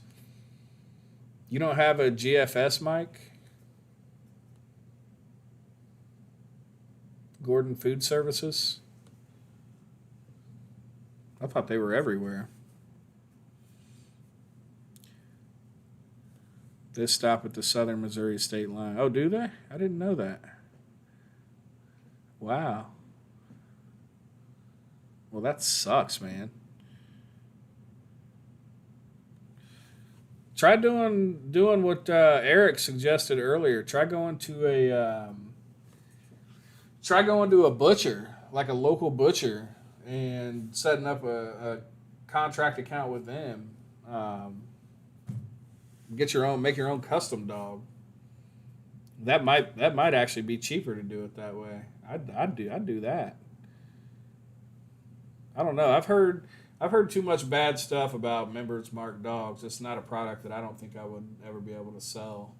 I mean, like I said, I personally didn't mind it. Like it was an okay dog to me, but I just hear too much negative. I hear too many people complain about saying the Members Mark dogs. I don't think I could do it. It doesn't make sense to, if people are complaining about it, it doesn't make sense to keep selling it, you know. Carolina Red Dogs are hot links. There it is. Okay. Yeah, that makes sense. Yeah, I don't see them. We don't see them here. I don't get them here in Indianapolis. I've never even seen a Carolina Red Dog or a hot link. Natural casing hot dog with a snap on a steamed bun with sauerkraut and mustard. Natural casing hot dog with a snap on a steamed bun with sauerkraut. God, that sounds so good right now. I haven't had a hot dog since the last time I hot dogged. Sauerkraut. That's something else. I'm thinking about adding sauerkraut. Now that I got these bigger carts, so if you watch my videos, the lease cart, the cart that I leased, it only had the 3 pans. I had my buns. I had my dogs on the right, the far right. I kept the chili and cheese in 2 little round containers in the middle pan, and then I put the buns on the far left. With the big dog and the cash cow carts, have 2 full size steam tables in them. I can add so much more to it, and I'm thinking about adding sauerkraut. So I'm thinking about adding kraut and what is it? Onions, the onions. Coke onions. Ben has a how-to hot dog cart store. Go check it out. He's got a how-to on how to make his Coke onions. I'm thinking about adding that on, but we'll see. I don't know. That's going to be later down the line. I'm gonna stick with what's working for me right now, and once I get back to start making money again, I'm gonna add to it. That's when I was looking to adding to the menu and whatnots. Hot Dog University is the Vienna Beef Company. Oh, okay. Vienna Beef. Interesting. I didn't know that was the same. I didn't know that's what that was. Yeah, we don't have Vienna dogs here either. So I can buy it like a pack. I can buy it in a package. I can buy a package of Vienna dogs, I think, at Sam's Club or whatever, but I can't buy in bulk. The numbers just don't work to buy in smaller packages like that. Some people might not know that GFS has a delivery service, or GFS visiting your business. True story, Crestwood, they do deliver. You have to set up an account with them online and set up a business account with them. But yeah, they do. GFS does do delivery. We've got 2 or 3 GFS stores here in Indianapolis, so I don't deal with their online. I don't deal with delivery or anything like that. I just go to the store and pick up my dogs. All I get from GFS is my hot dogs anyway. So I don't really do enough business with them to justify setting up a business account. I'm looking into long distance ordering hot dogs. Mike, try it out, man. Try it out. See what you can get delivered to you, and like I said, take Eric's advice earlier and run with it. See, reach out to some local butchers and see if they'd be willing to sell you some hot dogs in bulk. Ample chest type freezers and refrigerators, so storage of a couple hundred dogs is no issue.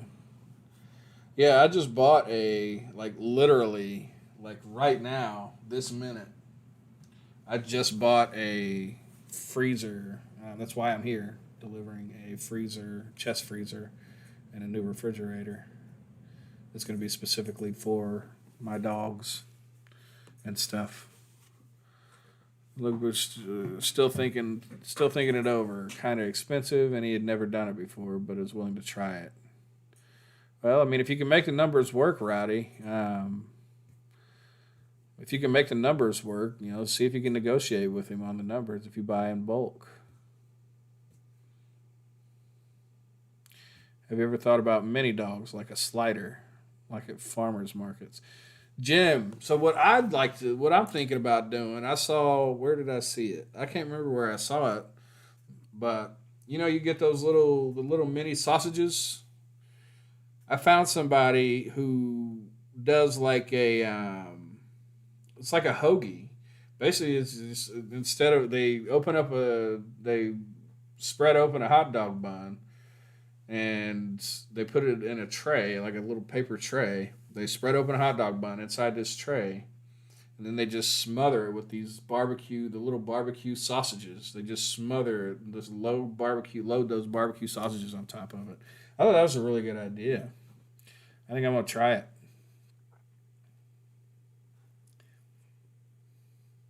Mike, Coke onions. Yes. So Ben Wilson, hot dog cart store. Ben Wilson did a video on the Coke onions, on how to make Coke onions. It's a hot dog topping. It looks really good. I've had it before. We've got family friends that used to make them. Used to make the Coke onions. It's really good. I've never made it before, so I'm probably going to screw it up, but I'm going to try it. Hot Dog University is by Vienna Beef. Mark Reitman runs it. It's a few $100s for a few days in a small group of 6 people. They go over business and how to run a cart. Oh, okay. So it's basically a school for hot dogging. That makes sense, I guess. That's smart for them to do because they're pretty much training their customers on how to, like, I mean, if somebody goes there to learn how to hot dog, then obviously they're going to be a Vienna customer. So it's kind of smart business on their part.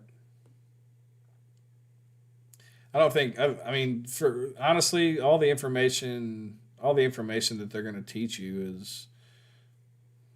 you can find it all right here on YouTube, and you can probably find it all on one channel, Hot Dog Cart Store. So I don't see that I would pay. I don't think it would be worth paying somebody to go and learn how to hot dog. I mean, it's not that hard, really. Throw the dogs in and wait until they float.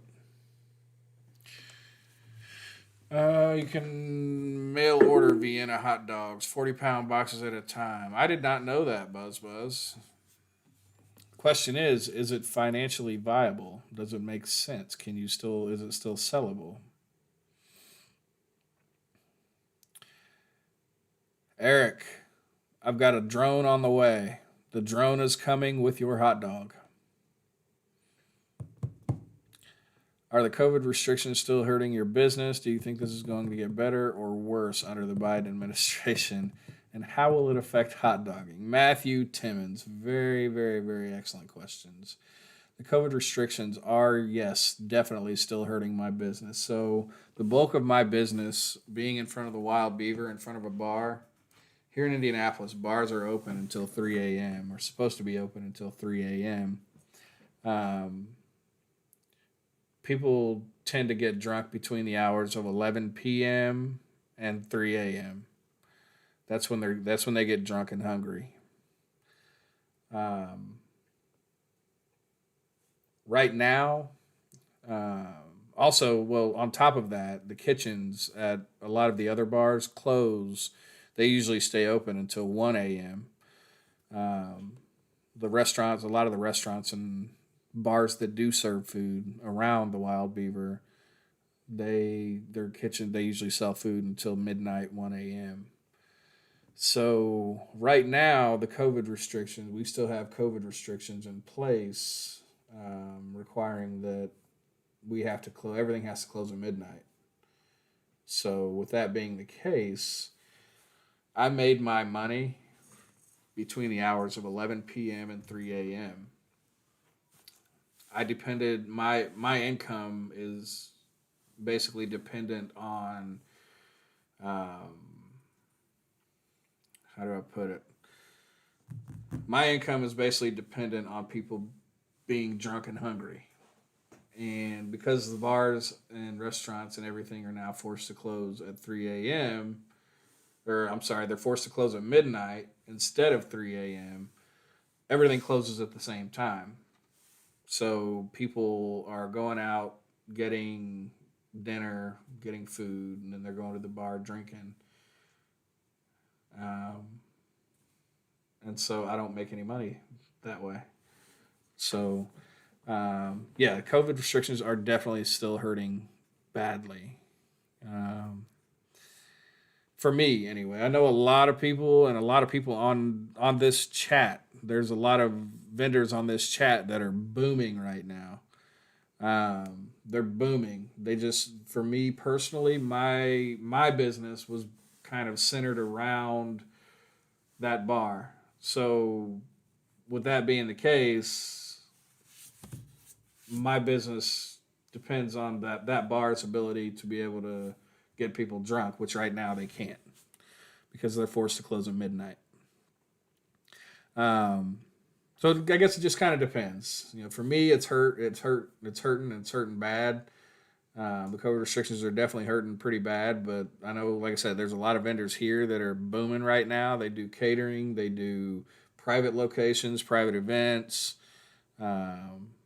If you kind of, I guess, diversify, you don't, the people who were diversified aren't hurting at all. I was not diversified when it came to hot dogging. I was dependent on one location and one location only. Do I think it's going to get better or worse under the Biden administration? Without getting political, that's a hard question to ask without getting political.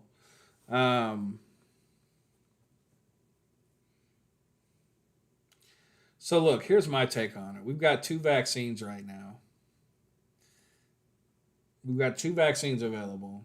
As those vaccines roll out and people start, getting vaccinated or not or whatever, there's going to be something new is going to come along. Basically, something new is going to come along, and eventually we'll get back to normal. It can't stay like this forever. It simply can't. From an economic perspective, it can't stay like this forever. So, the only way it can go right now is up. How will it affect hot dogging? I think it's going to be a slow return.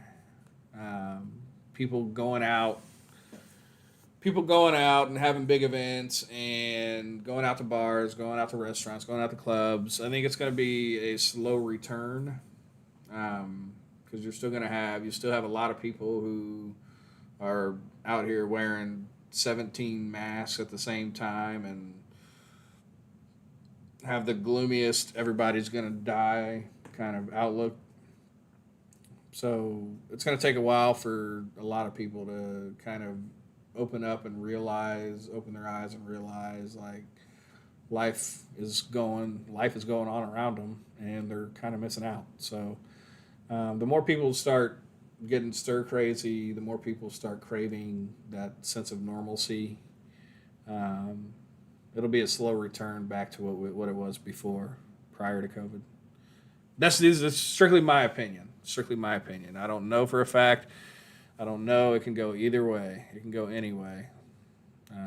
But that's just kind of how I view it, how I look at it. That's how I learned everything I know was Ben's channel. Exactly, Rowdy. Yeah, you can learn how to do what you do. You can learn hot dogging off of YouTube for free. Coke onions creates an aroma that attracts customers. It's very easy to cook the onions on a grill. Yeah, I've never done it. I'm going to though. I'm gonna learn. I'm gonna watch his video and watch his tutorial, and I'm gonna figure out how to do it. So I want to learn how to make them. Same as Webstront, but super expensive to have anything delivered. Yeah, Rowdy. I've had several things delivered from Webstront. That website is ridiculous expensive for delivery, for shipping. The hot dog cart guy talks about it in one of his videos, mail order Vienna hot dogs. I haven't seen it. I don't know. I might have seen it. I'm not sure. Mail order Vienna dogs. I have to look into that. Are you a member of any vendor member sites? If so, do you have recommendations? Jim Trotter. Recommendation, vendor member sites. I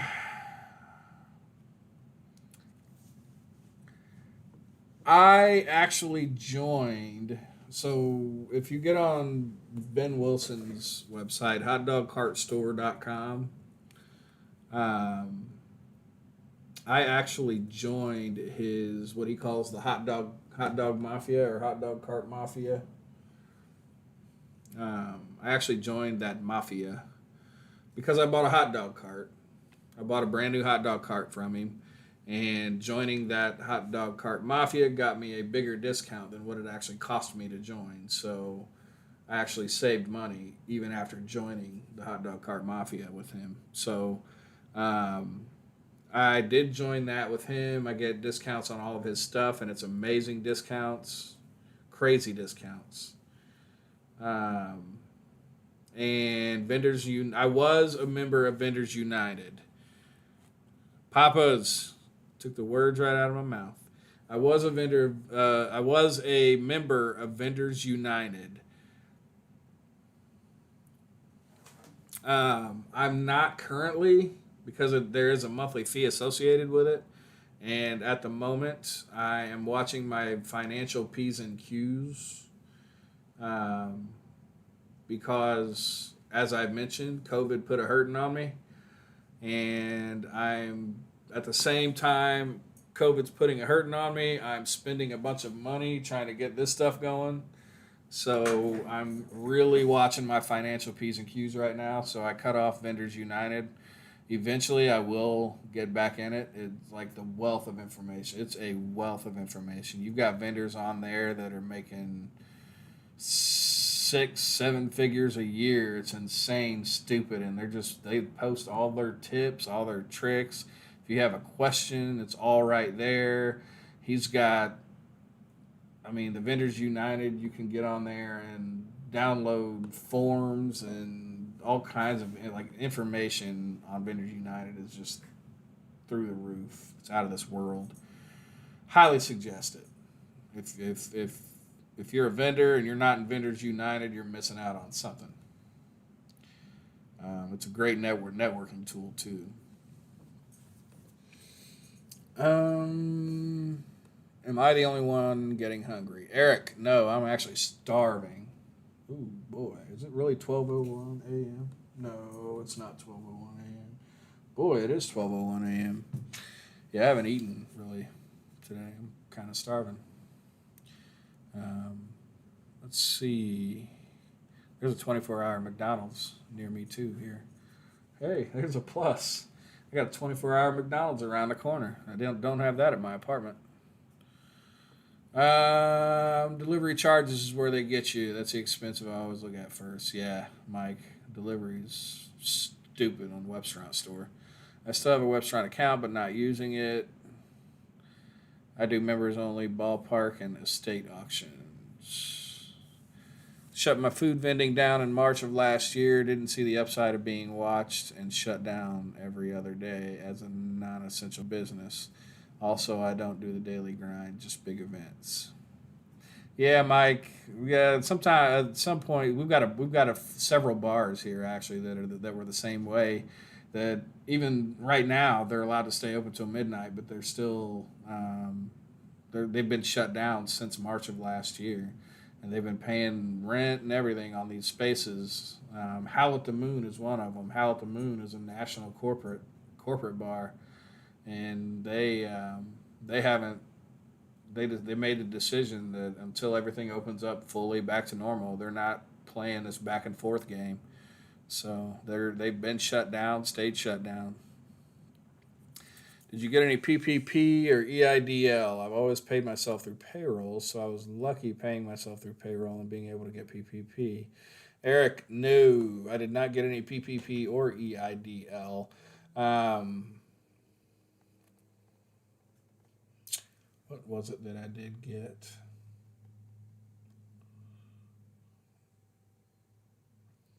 What was it that I did get?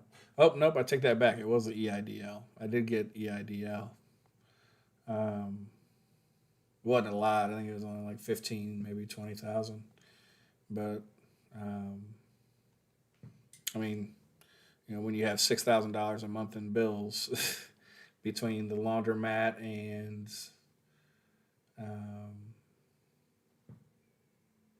all of my other crap.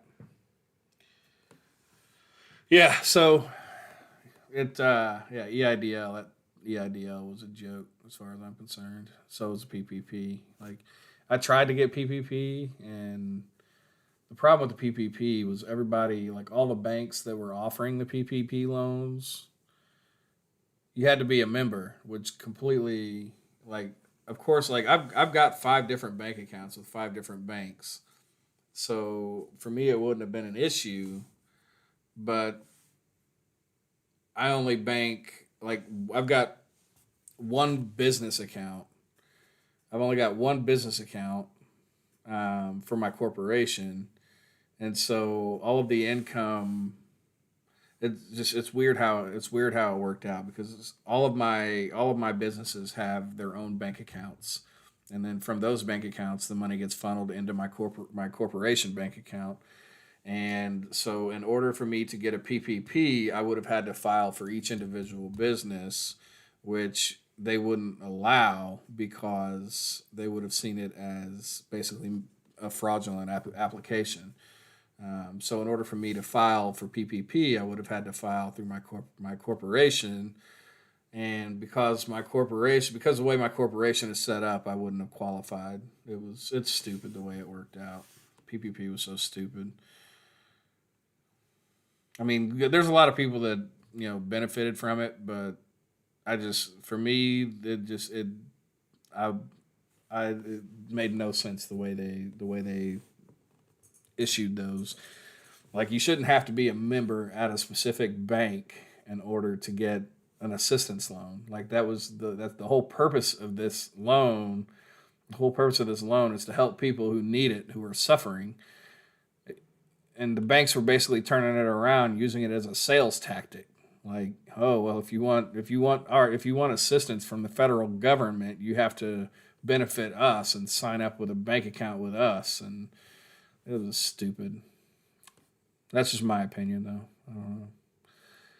People dying from reinfection that had gotten the juice in the arm. I think there's a lot more to it than that, but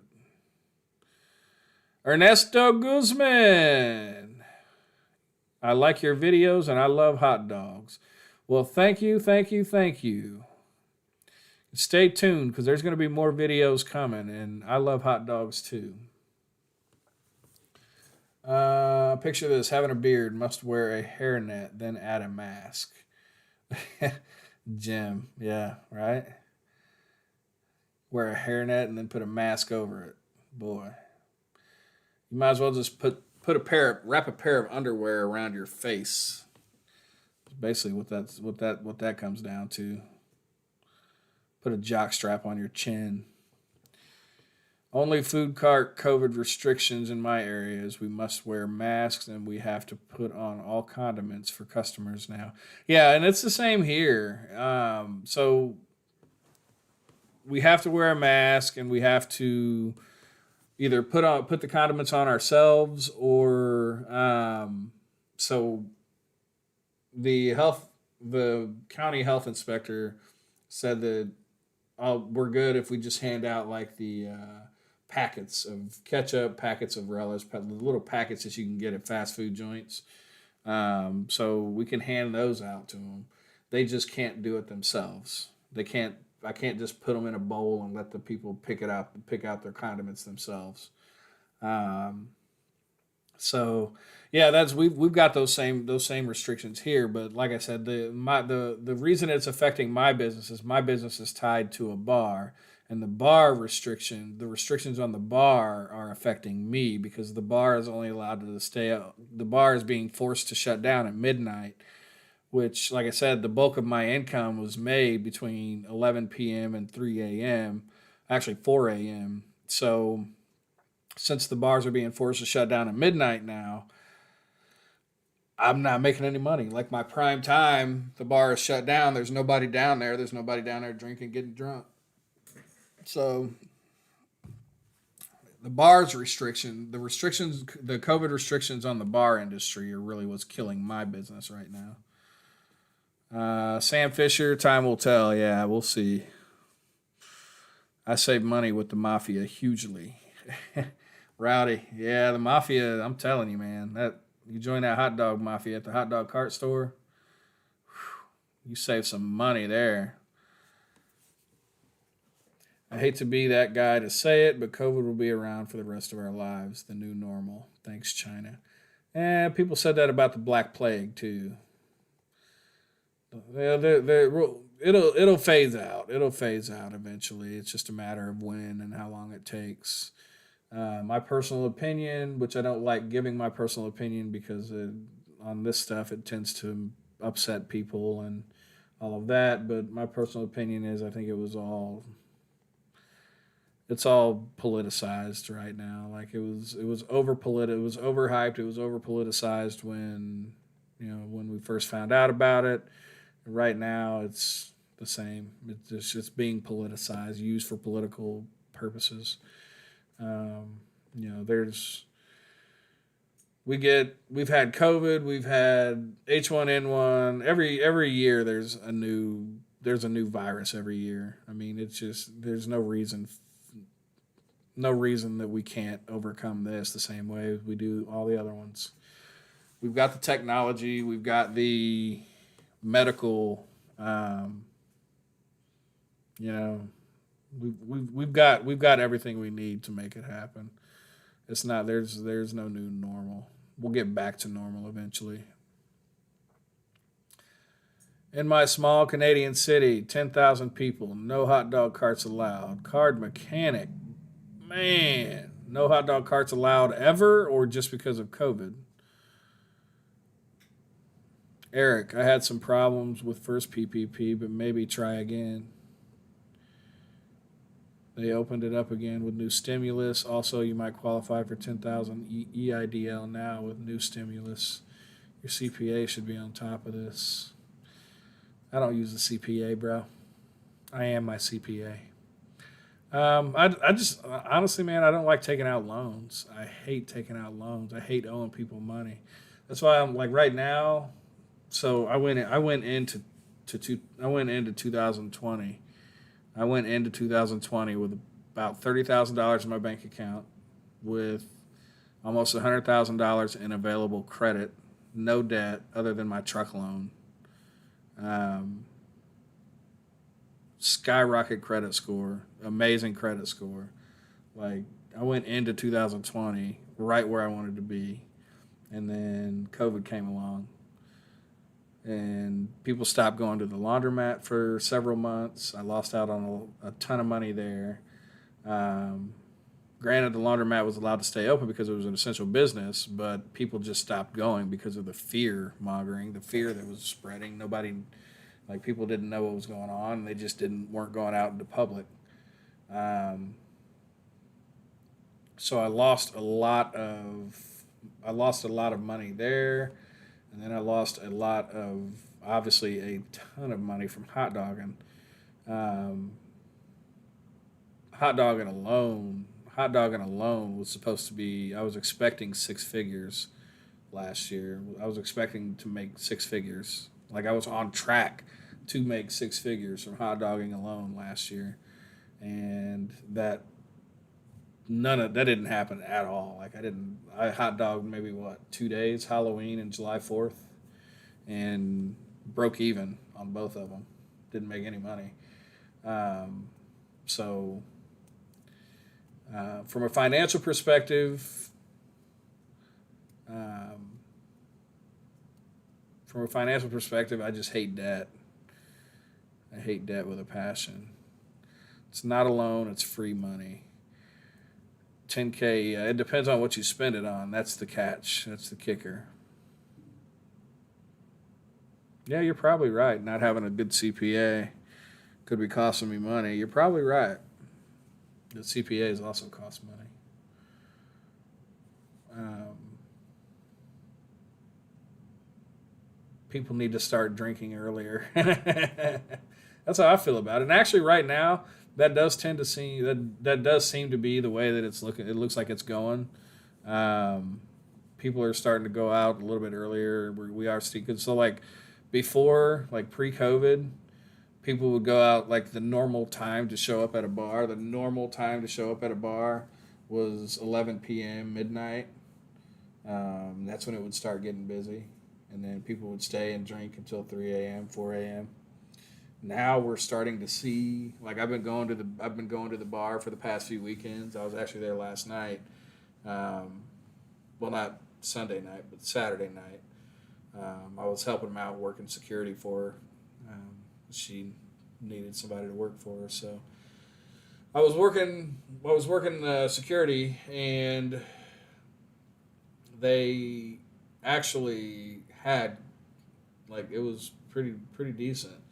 Um, it's starting to get. I've noticed that it starts getting busy around 9:30 or 10 o'clock now. So it does seem that is the way that it's starting to go. People are starting to come out earlier.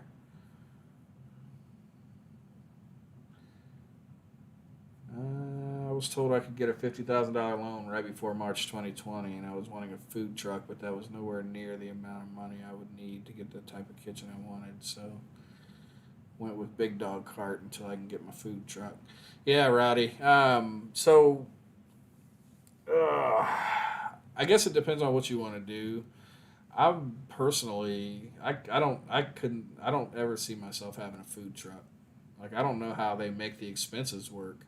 You figure between insurance alone, because obviously I had a limousine company, and I know with my limousine company, the insurance alone was like $400 a month per vehicle for commercial insurance.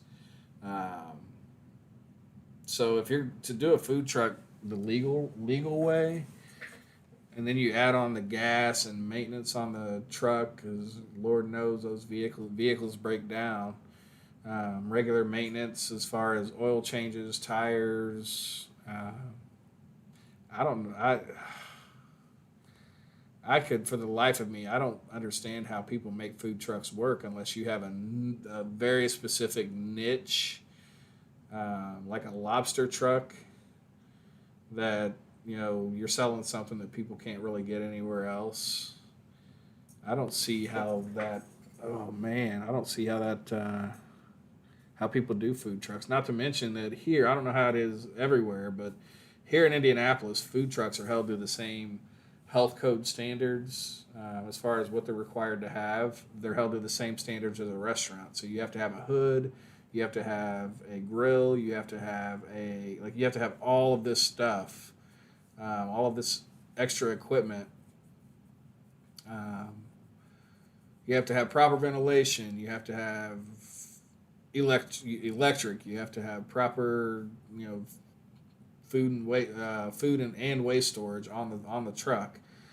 Um, I mean, it's just for the money to build one of those trucks and the money to maintain one of those trucks. I don't see how people make any money with a food truck.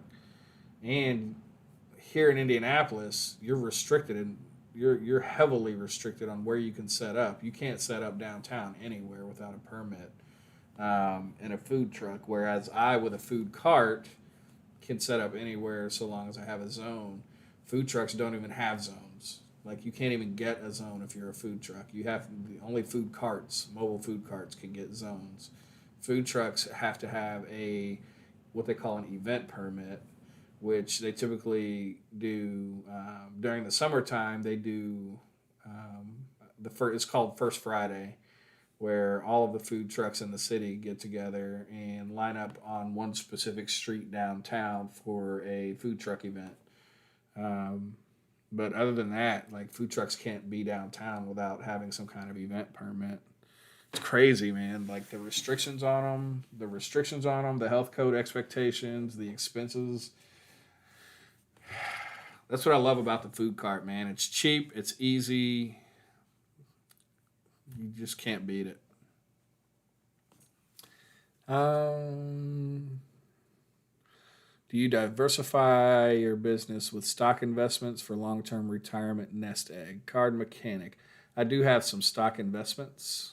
Um, so I have, in fact, let's see. I gotta check one of them.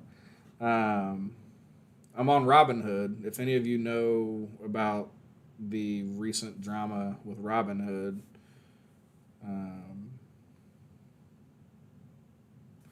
the whole GameStop, the whole GameStop issue, I am actually invested in Dogecoin, DOGE coin.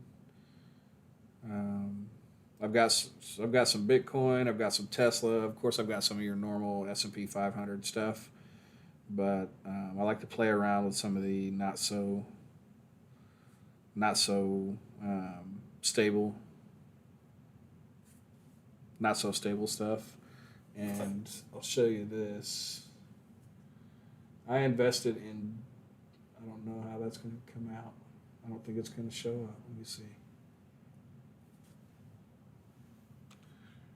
I'm going to try to get it to clear up. Come on.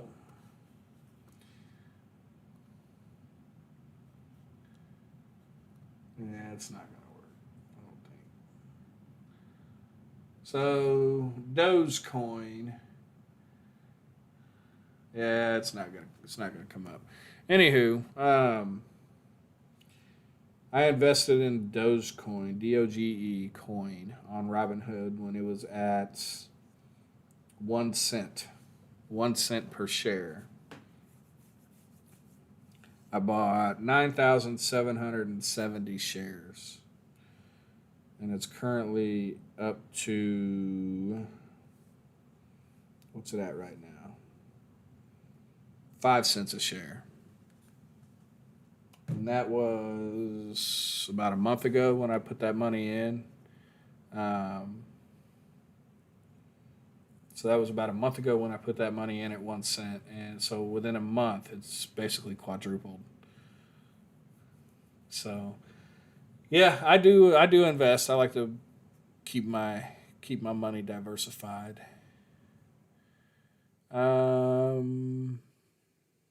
How long of a cook do you get out of a 20-pound propane tank? So for my lease cart, the people that I lease the cart off of maintain the tank, but I can tell you that for me on that cart, I haven't used these carts yet, so I don't know about these carts, but I can tell you from that cart, it was really mostly about every 4 to 5 days. Or every weekend, basically, every other weekend, they would have to replace a tank. So I could go. You figure if I worked Thursday, Friday, Saturday night, and I could go 2 weekends on a tank. That's 6 days. So I guess call it a week. But I don't take. So I'm constantly turning off the propane.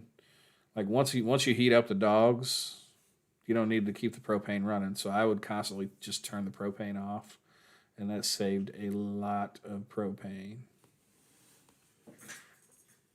No.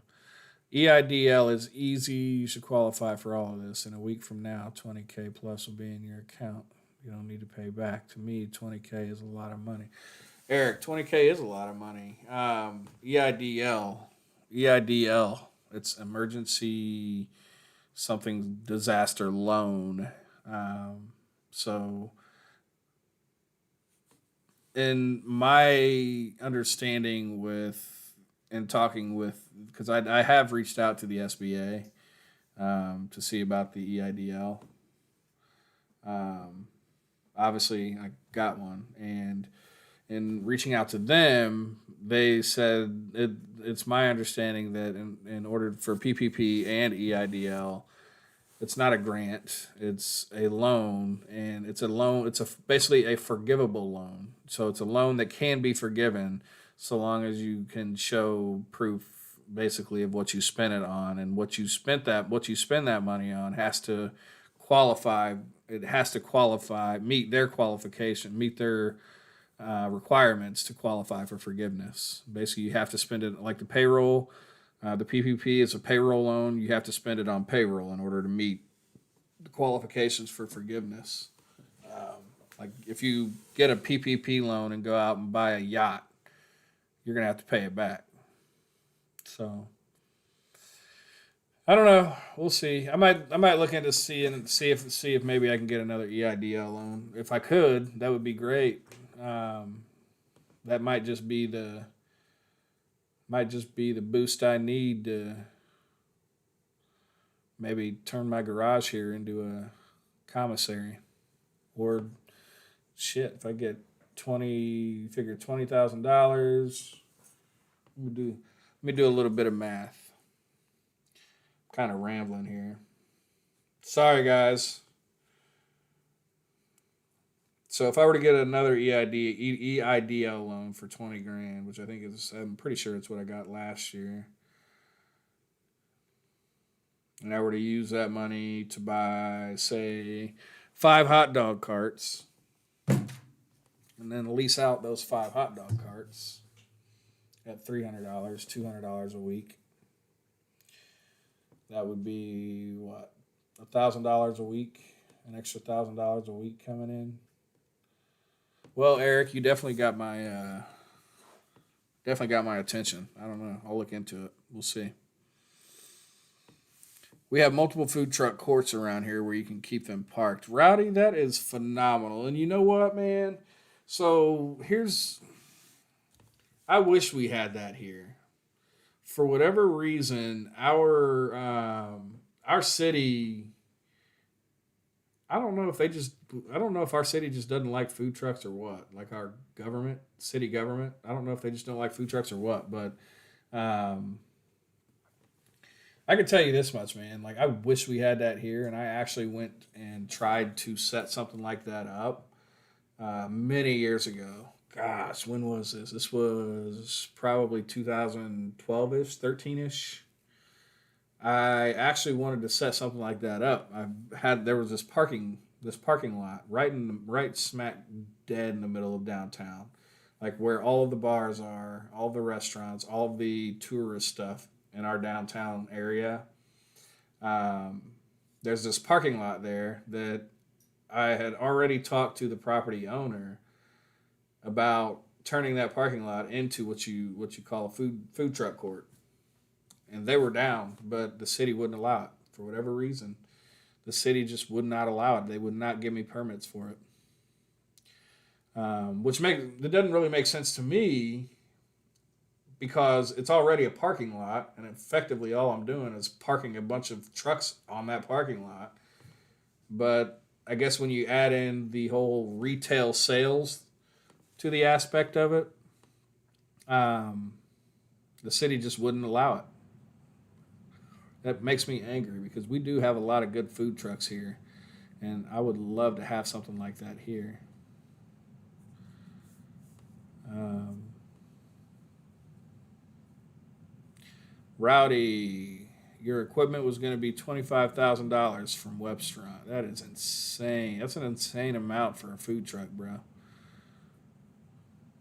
25K for a food truck, or you can take that 25K and buy 6 hot dog carts with it. Lease out the hot dog carts to other people and make an income from it that way. Um, Look to inland marine. Confusing, but has nothing to do with a boat. Call your agent. I do have a boat. Well, I used to have a boat. I don't have a boat anymore. Man, I do miss having a boat though. My bookkeeper and CPA cost me $150 a month. They do everything. Oh, so you got a bookkeeper and CPA, huh? Smart man. I probably should get a bookkeeper and CPA. I'm kind of getting to that point. So I've always been kind of like a DIYer, right? Like why pay somebody else to do something I can do? But I guess I kind of am getting to a point between the laundromat, the hot dog, and the real estate, the landscaping, all the different things that I do. You're probably right, Eric. You probably are right. I probably should look into getting a bookkeeper and CPA. God, now that I think about it, that would make my life a lot easier. Huh. What all investments do you own? Cameron Bales. Tesla. I've got Tesla. I've got S&P. What is it? Man, I can't think off the top of my head. I've got all kinds of them. I've got all kinds of stock stuff. Tesla, Coca-Cola. I had GM, but I sold it. I've got Square. I'm invested in Square only because I use it. So Warren Buffett says, I was watching an interview with Warren Buffett, and he made a very good point. And I've always kind of lived by this saying. He says why he doesn't invest in anything that he doesn't use. Like computers, he knows nothing about computers. He doesn't use computers. He knows nothing about computers. Why would he invest in Microsoft, right? Of course, I think now, I could be wrong, but I think now he is actually investing in Microsoft. But he kind of made a good point. Like, he drinks Coca-Cola. He loves Coca-Cola. So he bought a boatload of Coca-Cola. That's actually what made him rich. And he eats McDonald's almost on a daily basis. So he's invested in McDonald's. Like, things that he uses, things that he does, that's what he invests in. And it kind of makes sense. Like, if I use it, why wouldn't I invest in it? I use Square, so I invest in Square. I want to buy a Tesla someday, so I invest in Tesla.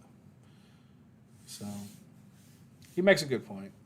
That's just kind of how I look at investing anyway. Like, I can tell you all the things that I invest in, but you might think, well, why would I invest in Square? I understand why I invest in Square because I use it and I understand the platform. I understand how they operate. I understand, I stay up because I use it. I stay up on like what moves they're making and what changes they're making, and so it kind of gives me a little more knowledge and control on that investment. And that's really how you should look at your investing. Things to replace the dollar when it collapses. Yeah, Rowdy. Again, I don't like getting into politics or my personal views on things, but yeah, I agree. The Bitcoin, the Dogecoin, cannabis is actually a huge one. Whether you like marijuana or not, cannabis is actually blowing up right now. I've got my buddy Aaron. He's actually invested in some cannabis companies, and they are blowing up. And Dope, if you know the clothing brand Dope, DOPE, Dope, there was a clothing brand. Well, kind of a long story, but the owner of that brand, the guy who purchased that brand um, several years ago, actually used to be my boss at a bar that I used to work at here in Indianapolis. He's from Indianapolis. Um, he actually is moving dope away from clothing and getting into CBD. Um, so you can look up dope CBD, which, if you don't know what CBD is, it's kind of like a hemp, um, cannabis type of business. So that stuff is popping off right now, pretty big. S&P 500 fund in silver and gold too. Yeah, silver and gold's always good. Almost bought a book series printed in 1617. The Library of Congress doesn't have the whole series of, but didn't. 10K EIDL is on the loan. They'll give you an option for a bigger low interest rate loan, but the free 10K gets into your bank account within days. Yeah, I'll have to look into that, Eric. I'll look into that for sure. Maybe that's what it was. Maybe I offer they gave me the 10,000, and then they offered an additional 10,000, and I signed up for the additional loan. I think that might be what it was. I don't know. It's been over a year, so I don't know. I just know that I just got some paperwork that I'm gonna have to pay that back. So that's kind of where I'm at.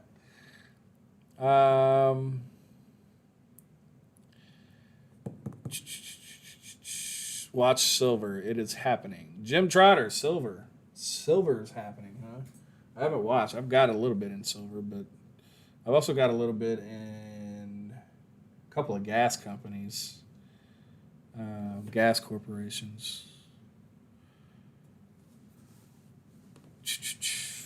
What I would like to see, honestly, from an investment standpoint, what I would like to see. So I'm huge on solar, right? Oh yeah. Well, I'll show you guys. I'll do a video on it later. But I got a solar panel for my cash cow hot dog cart. So if you know, those hot dog carts come with batteries for the water pump. Well, I'm going to wire in some LED lighting into the umbrella. And I'm going to connect a solar panel to that battery to constantly recharge the battery. So I'll never have to take that battery out and recharge it. It'll just automatically recharge while I'm out in front of the beaver or while I'm out slinging dogs somewhere. It'll be out in the sun and that solar panel is just going to constantly be recharging the battery. So at night, I'll have my water pump, I'll have my lights, I'll have all the electricity I need for charging cell phones, keeping cameras running for 8 hours straight. I'll have all the electricity I need for that solar panel. So um, that's going to be another video that I'm doing, by the way. It's something else that I'm doing. So, what I would like to see from an investment perspective, I would love to see more solar. If you go back to the beginning, very beginning of my channel, I had five. My channel used to be called 5 Acres of Freedom, maybe 6 years ago, 5, 6 years ago. It was called 5 Acres of Freedom. I had a 5 acre plot of land, and um, the purpose, the goal with that land was I was going to build a tiny house on it, and it was going to be completely self sufficient. Like there was going to be no municipal utilities whatsoever. It was going to be powered by solar electricity, 100% solar.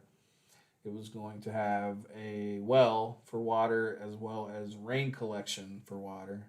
So there was going to be, obviously multiple sources of water, free water at that. And then it was going to have a septic for sewage. So I'm really into this. I'm really into the self sufficiency side of utilities. What I would love to see, and I'm a huge fan of Elon Musk. What I would love to see is more investment into the solar. Like I'm not a green New Deal kind of person. If you know what the Green New Deal is, like that's the most ridiculous thing I've ever heard. But I do agree with the concept of searching for other means of fulfilling our energy needs without stripping resources.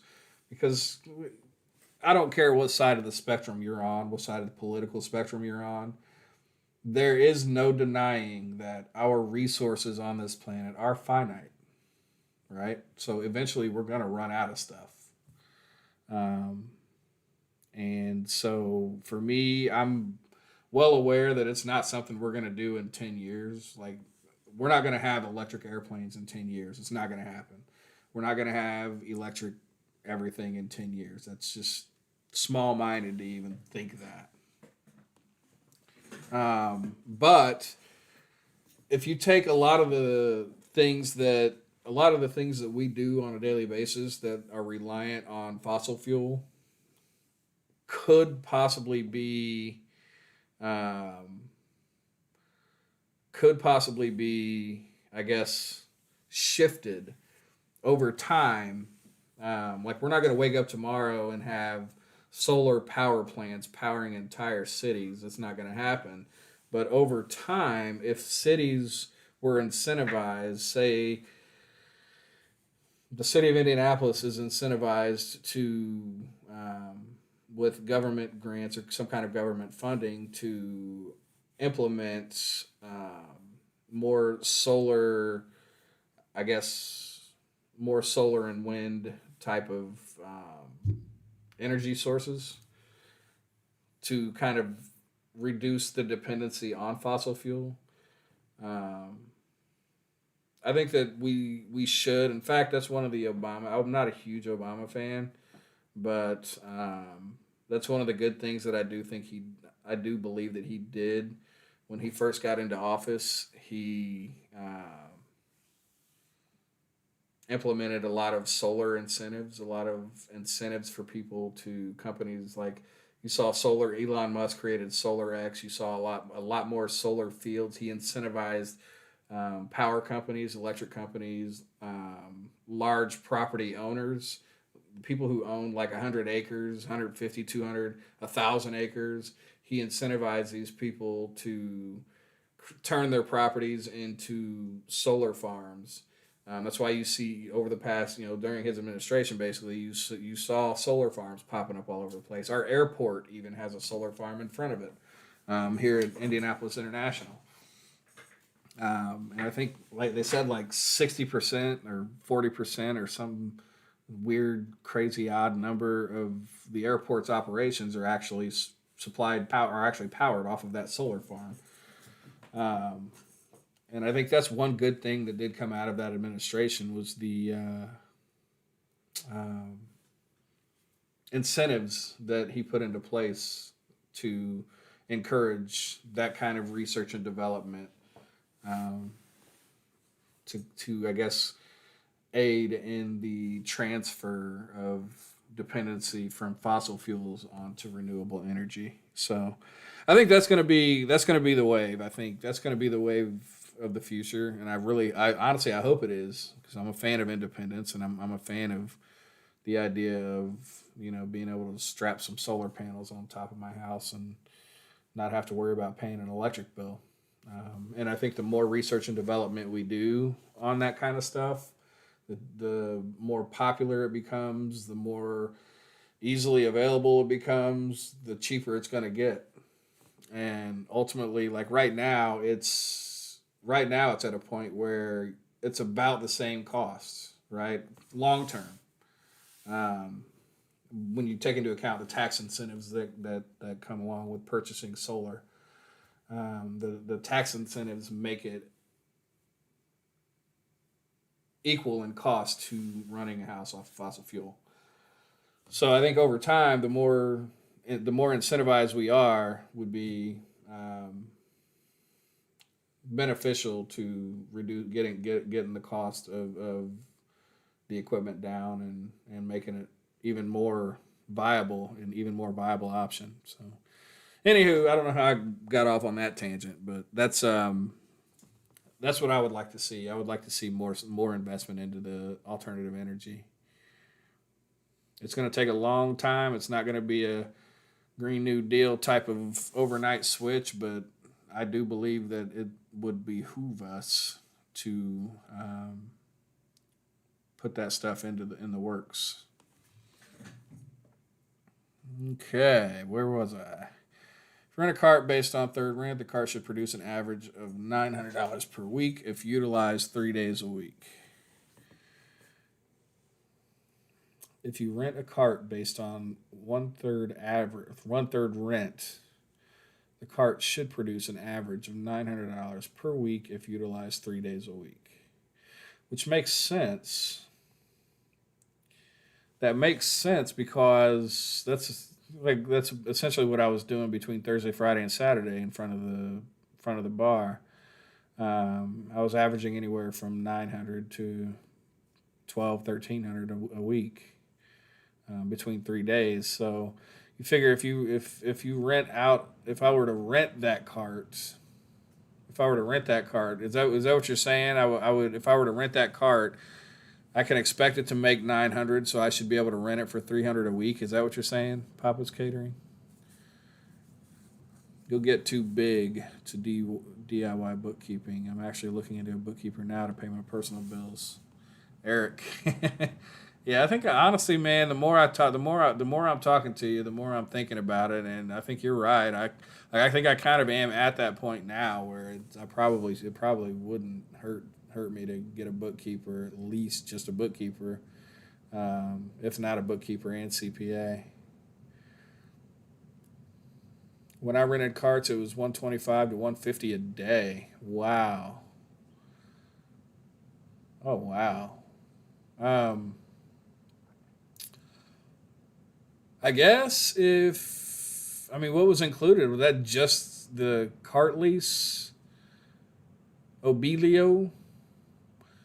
Was that $150 a day just for the cart? Or, Eric, thank you so much, man. Thank you so much. You're awesome, dude. 300 a week cart rental. When I rented carts, it was 125 to 150 a day. Was that just for the cart, Obilio, or was that for the cart and they provided food? Did they provide propane?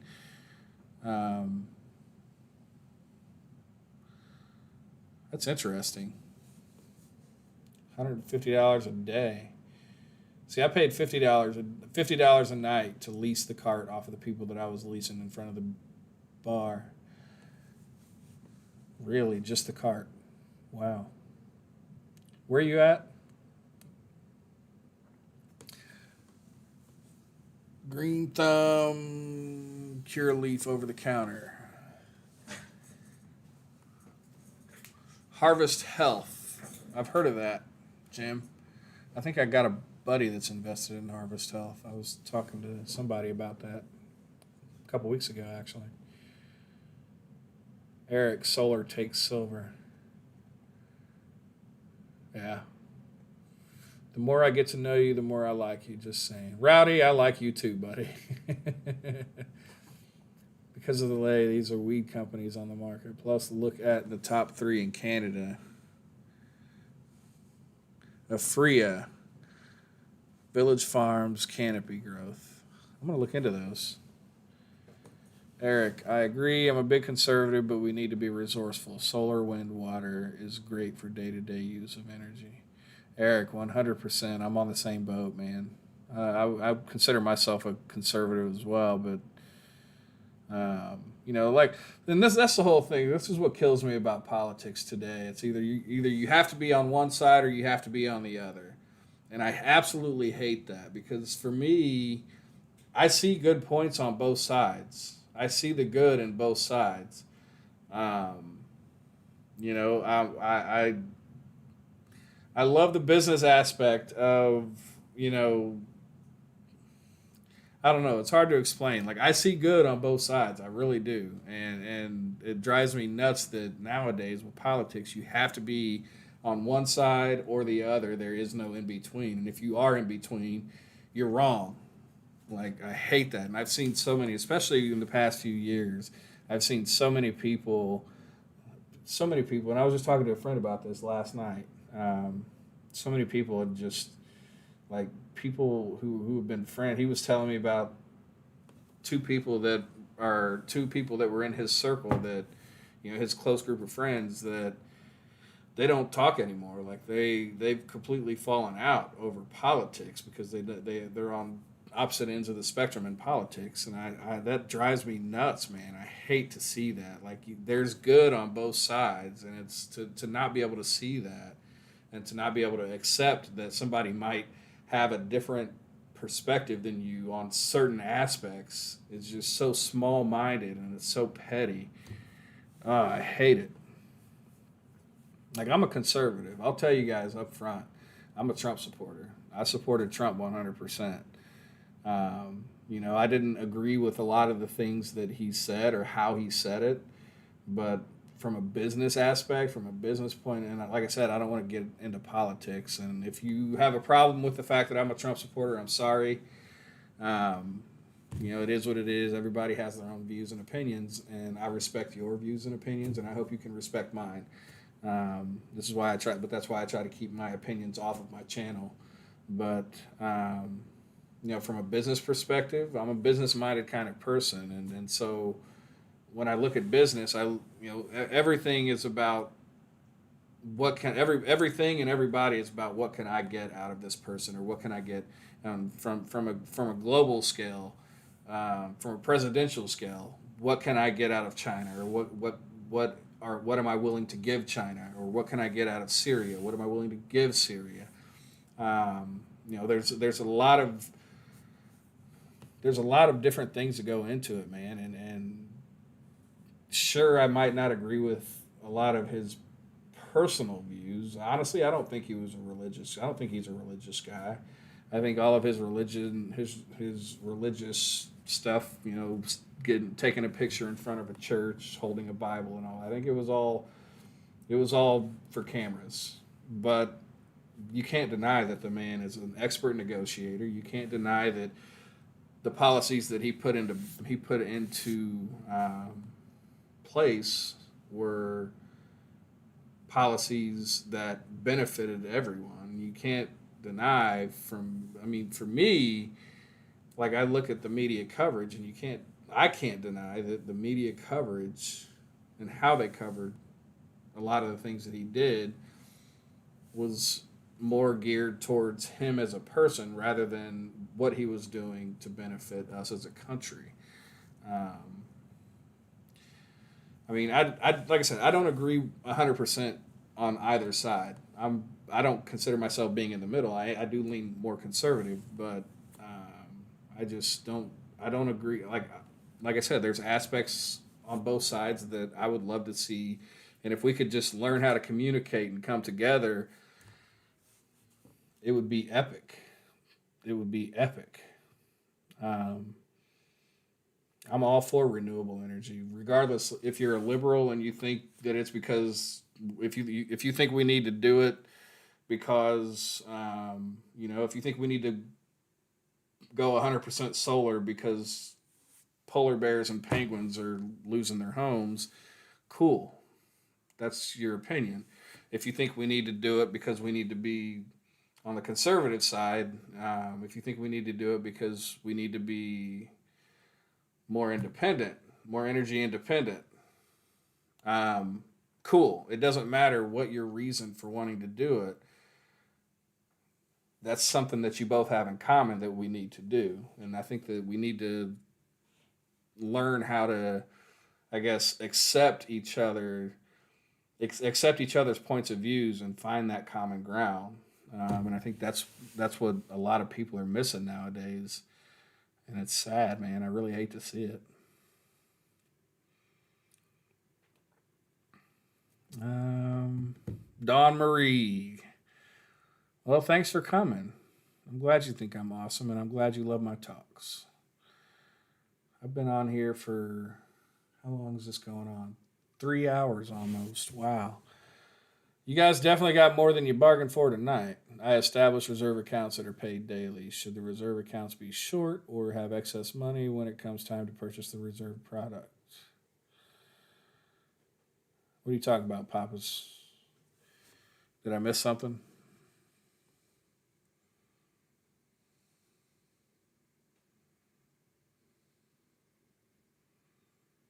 Oh, I need to scroll up a little bit. Propane is 2 cents per hot dog sold. Oh, okay. Do you still own 5 acres that you're building a tiny house on? Cameron, no, I do not. I actually turned that's one of my real estate investments. I actually flipped it, made a very good, hefty profit. Have a good one, Buzz Buzz. You're probably already gone now, but thanks for coming. Thanks for hanging out with us. Eric, again, you are the man. I really do appreciate your super chats there. Um, like I say, you have no idea how much that extra little bit of extra helps right now. So thank you.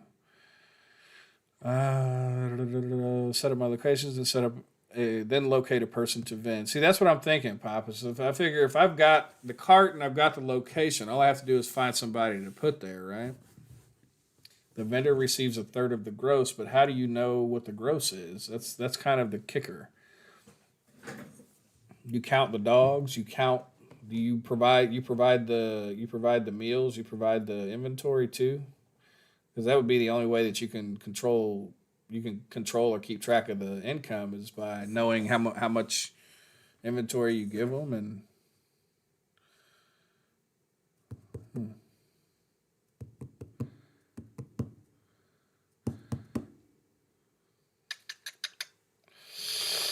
Day gross $900, rent $300, food costs $300, vendor income $300 for a day. Okay, I got you. I see what you're saying. Break it up into a third. I got you.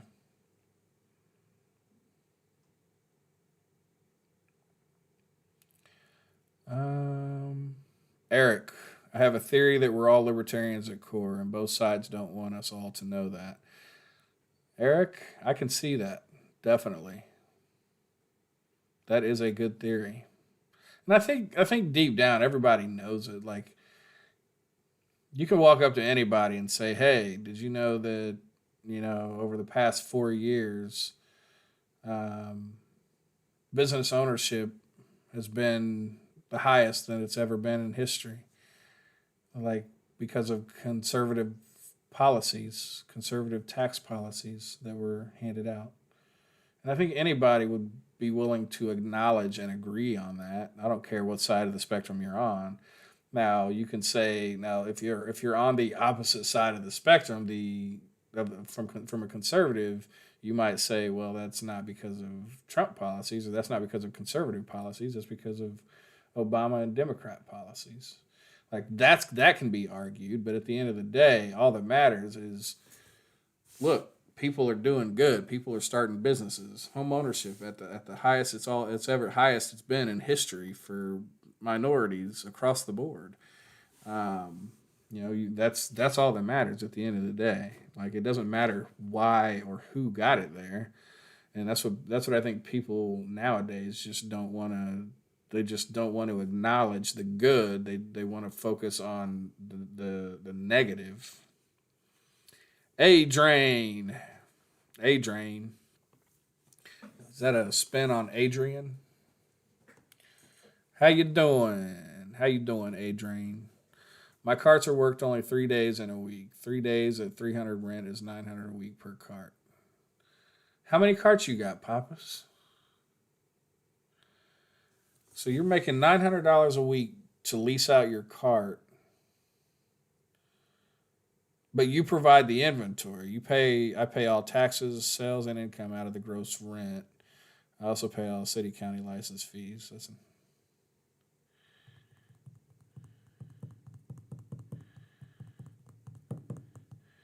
Ooh, that sounds good. A deep fried hot dog. Yeah, so Papas, you supply inventory too, so that's an added cost for you though, right? So you take on the inventory cost.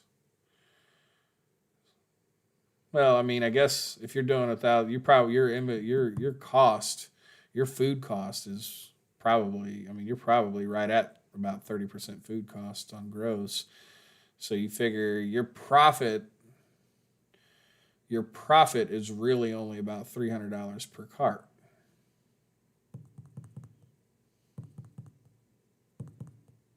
right? Is my math off? If you're doing $900 a week gross, you give 300 of that to, or $900 a day in gross. You give 300 of that to the vendor. That leaves $600. 300 to the food. 300 to rent for rent, lease rent for cart lease. So I'm trying to figure this math out here. At 300 a day for 3 days. Okay, I get you. Okay, I see. So I was confusing the 900 daily gross with the 900 per week per cart. So I get you. So you're profiting $300 a day. You're supplying the cart, the inventory, and everything. You're profiting $300 a day per cart. After you pay the vendor and the food costs, your profit is $300 in rent. Three times a week, which is $900 a week per cart, and you have somebody else running the cart. But how do you know how much they sell? That's the question. Like, do you track how much food they bring back? Like, do they have to pay for the food? Like, how do you track that? That's the big question. So, like, if they come back and only do a $500 day, you're giving them $300. They have to come out of pocket to pay you your 600. Like, how does that work? Scone dogs. What's a scone dog, Andre? Oh, is that what that is? A deep fried hot dog? I've never had it. That sounds really good though.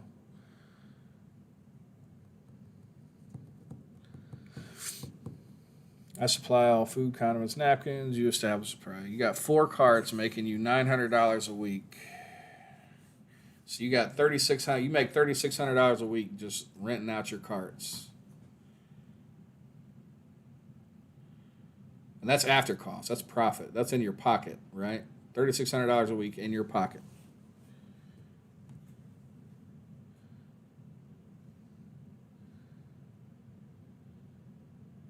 That is crazy. $3,600 a week you're doing. Your way of life. Your way of life and business. Take time to make time to succeed. Jim, that's true. I like it. That's a good one. That's a good one. That's the thing. So I get that all the time, right? So I've got friends that I talk to and people that I talk to. I talk to people on a daily basis who constantly ask me, how do you do what you do? How do you do, like,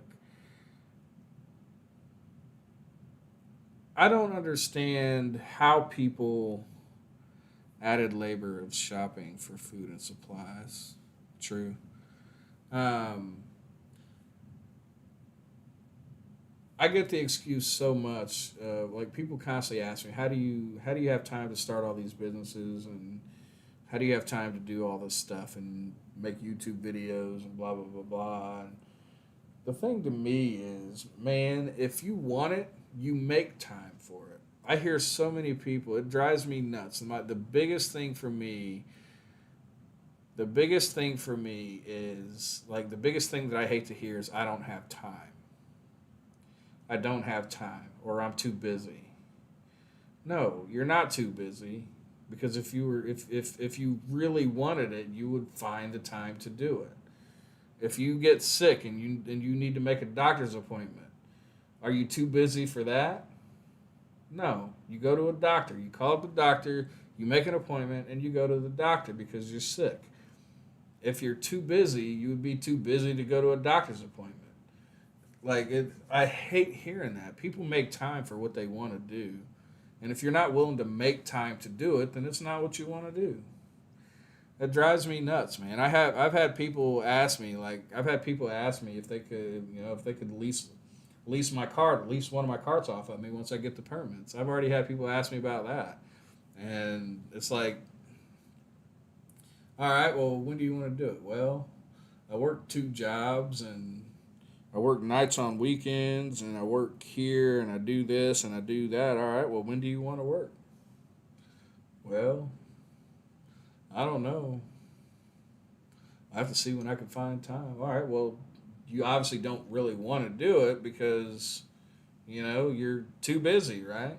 And I've got people that say, well, I wish I could do what you do. I wish I could start my own business. I wish I could do this. I wish I could do that. Why can't you? Well, I'm too busy. I work 7 days a week, and I work here and I work there. Okay, well, when do you find time to poop? When do you find time to go to a doctor? When do you find time to stop and fill up gas in your truck? When do you find time? Like, you find time for the things that you want to do. If you're sick of working in a job, and that job is keeping you from doing, you know what? I'll put it this way. I was a national account manager for Stanley Security, right? I was a national account manager. Stanley Security is one of the largest alarm companies, one of the top 2 largest alarm companies in the world. I was a national account manager for them, and I hated that job. I absolutely hated it. I started out as customer service, sitting at a desk all day, answering the phone. I moved up to national account manager, and it was still sitting at a desk all day, answering the phone, talking to national accounts instead of residential customers. That was the only difference. And I handled specific accounts. Like, I think Home Depot was one of my accounts, and I handled specific customers instead of just answering the phone for anybody. So I handled the billing for those customers as well. So sitting at a computer all day, I absolutely hated this job. Hated it with a passion. It wasn't me. It wasn't anything that it was my first desk job, the first company I've ever worked for that it was a desk job. And I absolutely hated it with a passion. So what did I do? I started researching. I started figuring out how to get out of that, right? While I was working on the clock, I'm sitting at a computer. My company gives me this computer. My company gives me internet access to learn anything that I want to learn. I got on the internet. I started learning about real estate. I started figuring out how to get into real estate. That's where I found that 5 acre property. And then ultimately I found another 7 acre property and another 5 acre property and a 6 acre property. I found all of these properties and I started researching how do I make money off these properties. Like I'm doing this from my like when I went to work at Stanley Security, I wasn't working at Stanley Security. I was working on myself. I was working using their internet to work for myself to figure out how to get myself out of Stanley Security. You find time for what you want to do. I didn't want to be there, so I found a way to figure out how to get out of there. I started putting my money into real estate investments. I started putting my money into businesses. So I could get out of that. So I could get out of there. Like I was done with it. Ultimately, they ended up downsizing. But that's just the biggest, that's the worst excuse that, like, it drives me nuts when people, well, I don't have time. No, you do have time. You just choose not to. Nobody is so busy that they can't figure out how to better their own life. Nobody. Ever. Anywho, that's my rant on that. You establish a price. You supply all food condiments. You got 4 carts, making 3,600. Yeah, I saw that comment. Jim Trotter. Take time to make time to succeed. Yeah, yeah. That's the comment that inspired the rant that I just went on. So we're here. Added labor of shipping for food and supplies. Of shopping for food and supplies. A lot of native people make them, and it is on YouTube and Indian. Oh, the deep fried hot dogs. I don't know, that was Andre. Yeah, scone dog. I have to look into that. That sounds really good. Indian tacos. Never heard of that either. You earn the rent. You earn the rent by shopping? Is that what it is? Shopping for all the inventory and stuff? Okay, so that's how okay, so that's how you track their sales. You inventory all of the food that they give, and so basically they buy the food off of you. That's how it works out. Basically they buy the food off of you. Whatever they don't give back, they have to pay for. I got you. That's smart, Papas. That's very smart.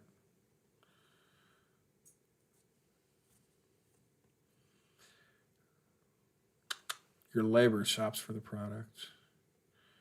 Your labor maintains the carts. My labor pays all expenses. It's true. I guess. Yeah, you're right. I could see that. You get about 5 to 6 setups out of your two 20-pound propane tanks. Usually the grill bottle empties out before the steam table does. See, Rowdy, I don't have any use for the grill, to be honest with you. I don't use the grill. I don't see any use for the grill unless I learn how to make the coke onions. I might throw a pan or something on the grill and make coke onions with it. But I don't use the grill, so I'm going to have two 20-pound propane tanks that I'm really only going to use one of. So I guess I'll get 10 to 12 days out of them. Responsible for paying all fees. I file income, sales tax forms to city and county, pay the CPA bookkeeper. That makes sense.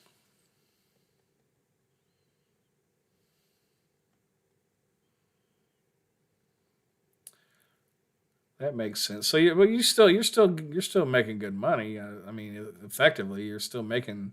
That's $3,600. $3,600 a week. If you're making $900 a week per cart, 9, 18, yeah, that's $3,600 a week. That's more than. That's like 12. That's almost 12 grand a month, bro. A little over 11 grand a month. That's more than a lot of people make. Eric, I've never had a job. Always hustled since junior high. I'm unemployable. See, I've always so Eric, you're my hero. Um, I've always hustled, right? So I've always had a business, even in high school. So I started my first legit business. Obviously, I did the mowed lawns when I was young, and I did the snowing, shoveling snow for neighbors and whatnot for money. Obviously, I did those little side gigs when I was young, but my first legit business company it was automotive illumination. So back in the early 2000s, before LEDs were even a thing, um, I created a company that sold LED automotive lighting, automotive illumination. So like at the time, Fast and the Furious was popular, and they had it was all about neon underbodies, neon lights on the inside, neon lights, gas filled tubes that light up colors, whatever. It was all neon. um, I started a company that was working with a manufacturer, I want to say out of Georgia, who manufactured LED tubes, light tubes. They were about 1 inch thick tubes, clear plastic tubes that had LED, um, hardwired LED circuitry inside. Um, and so I took these. I started working with this company out of Georgia. They started manufacturing these LED light tubes. I started selling them as LED underbodies. They were LED interior lighting for cars. I used them. I sold some of them as LED fog light strips. I mean, they were just the uses for these things were insane. But I started that. I started that when I was a senior in high school. But because I grew up in a family that was not necessarily business oriented, my dad worked the same two jobs his entire life, all the way up until he retired from them both a couple years ago. So like I grew up with that mentality in that kind of household. Like you go to school, you get a good job, and you retire and call it a day. So I never really had the instruction on how to not be employed. So it's been a learning process for me. Um, so I've always been a hustler. I've always had businesses of some type, but it's always been a learning. There's always been a learning curve for me because I never had the instruction or the mentorship that some people kind of grew up with. So I've always had jobs on the side of my businesses. So that's that. I'm with you though, Eric. That's great. I mean, technically, I'm considered unemployable too now. I haven't had a job in about 2 or 3 years. If someone really wants to do something, just do it any way possible. Exactly. Um, I've found myself in that bracket too. I've lost so many jobs due to drama, almost unemployable. Yep. Uh, Indian or native tacos have chili in the middle of it. That sounds kind of good. Really good, actually. I can determine gross sales by ascertaining the product of food that is returned. My vendors keep their tips. I collect credit card and all cash. I then pay them their labor of 1/3 of the sales. So how do you handle loss? Like, do you have a percentage, Papas? Do you have a percentage of loss? Like, for instance, I guess if somebody drops a hot dog or something, like, is there a percentage of, like, do you have a loss percentage that is okay with you? Or at what point do you say, look, you're giving out my stuff for free. You have to pay for it.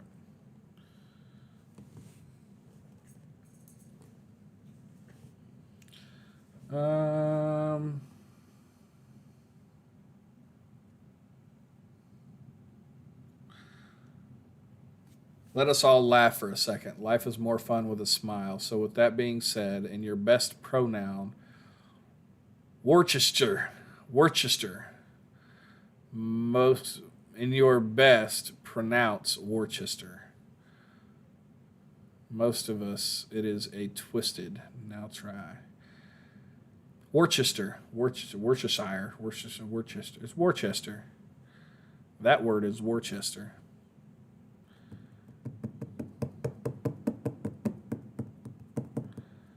That came from Ben. I mean Dick Christensen, Chicago. Or Ben, where do you mean Ben? Wash your sister sauce. Jim, that's a good pronunciation. LED hot dog cart sounds unique. Yeah, I've got some LED strip lighting that I'm going to find a way to embed in the umbrella of this new hot dog cart, my new cash cow cart. I'm going to try to figure out a way to embed LED strip lighting into the umbrella, and then make it to where all I have to do is put the umbrella in its hole and put in a plug, and I'll have lighting. That's to come.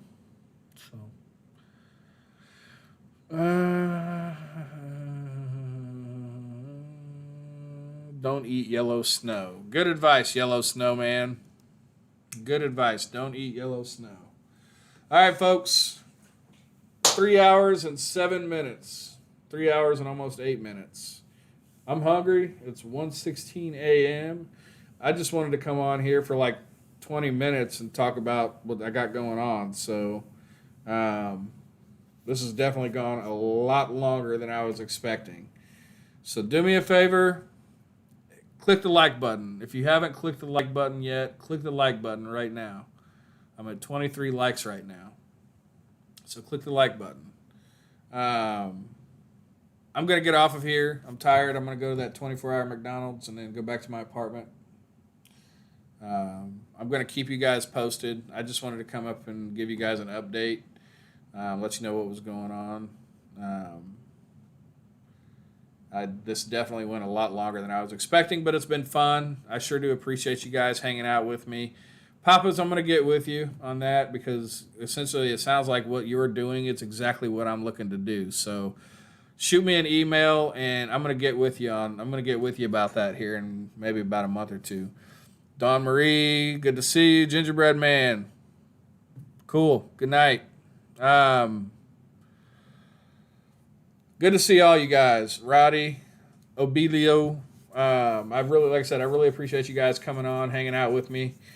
It's been a while. I'm definitely going to have me a Big Mac, and I'm going to put together a video on the cash cow and a video on the big dog cart. And as soon as I can get my permits, my stickers from the health department, I'm going to do a video on the Uber Eats stuff that I'm hopefully going to start this week. So stay tuned. Like I said, I'm doing a lot right now. I'm making a lot of changes, a ton of changes, a lot of good things. Good things are coming to the channel. Just bear with me. I can't do videos on everything right now, so just bear with me. And I really appreciate you guys hanging out, and it's been fun talking.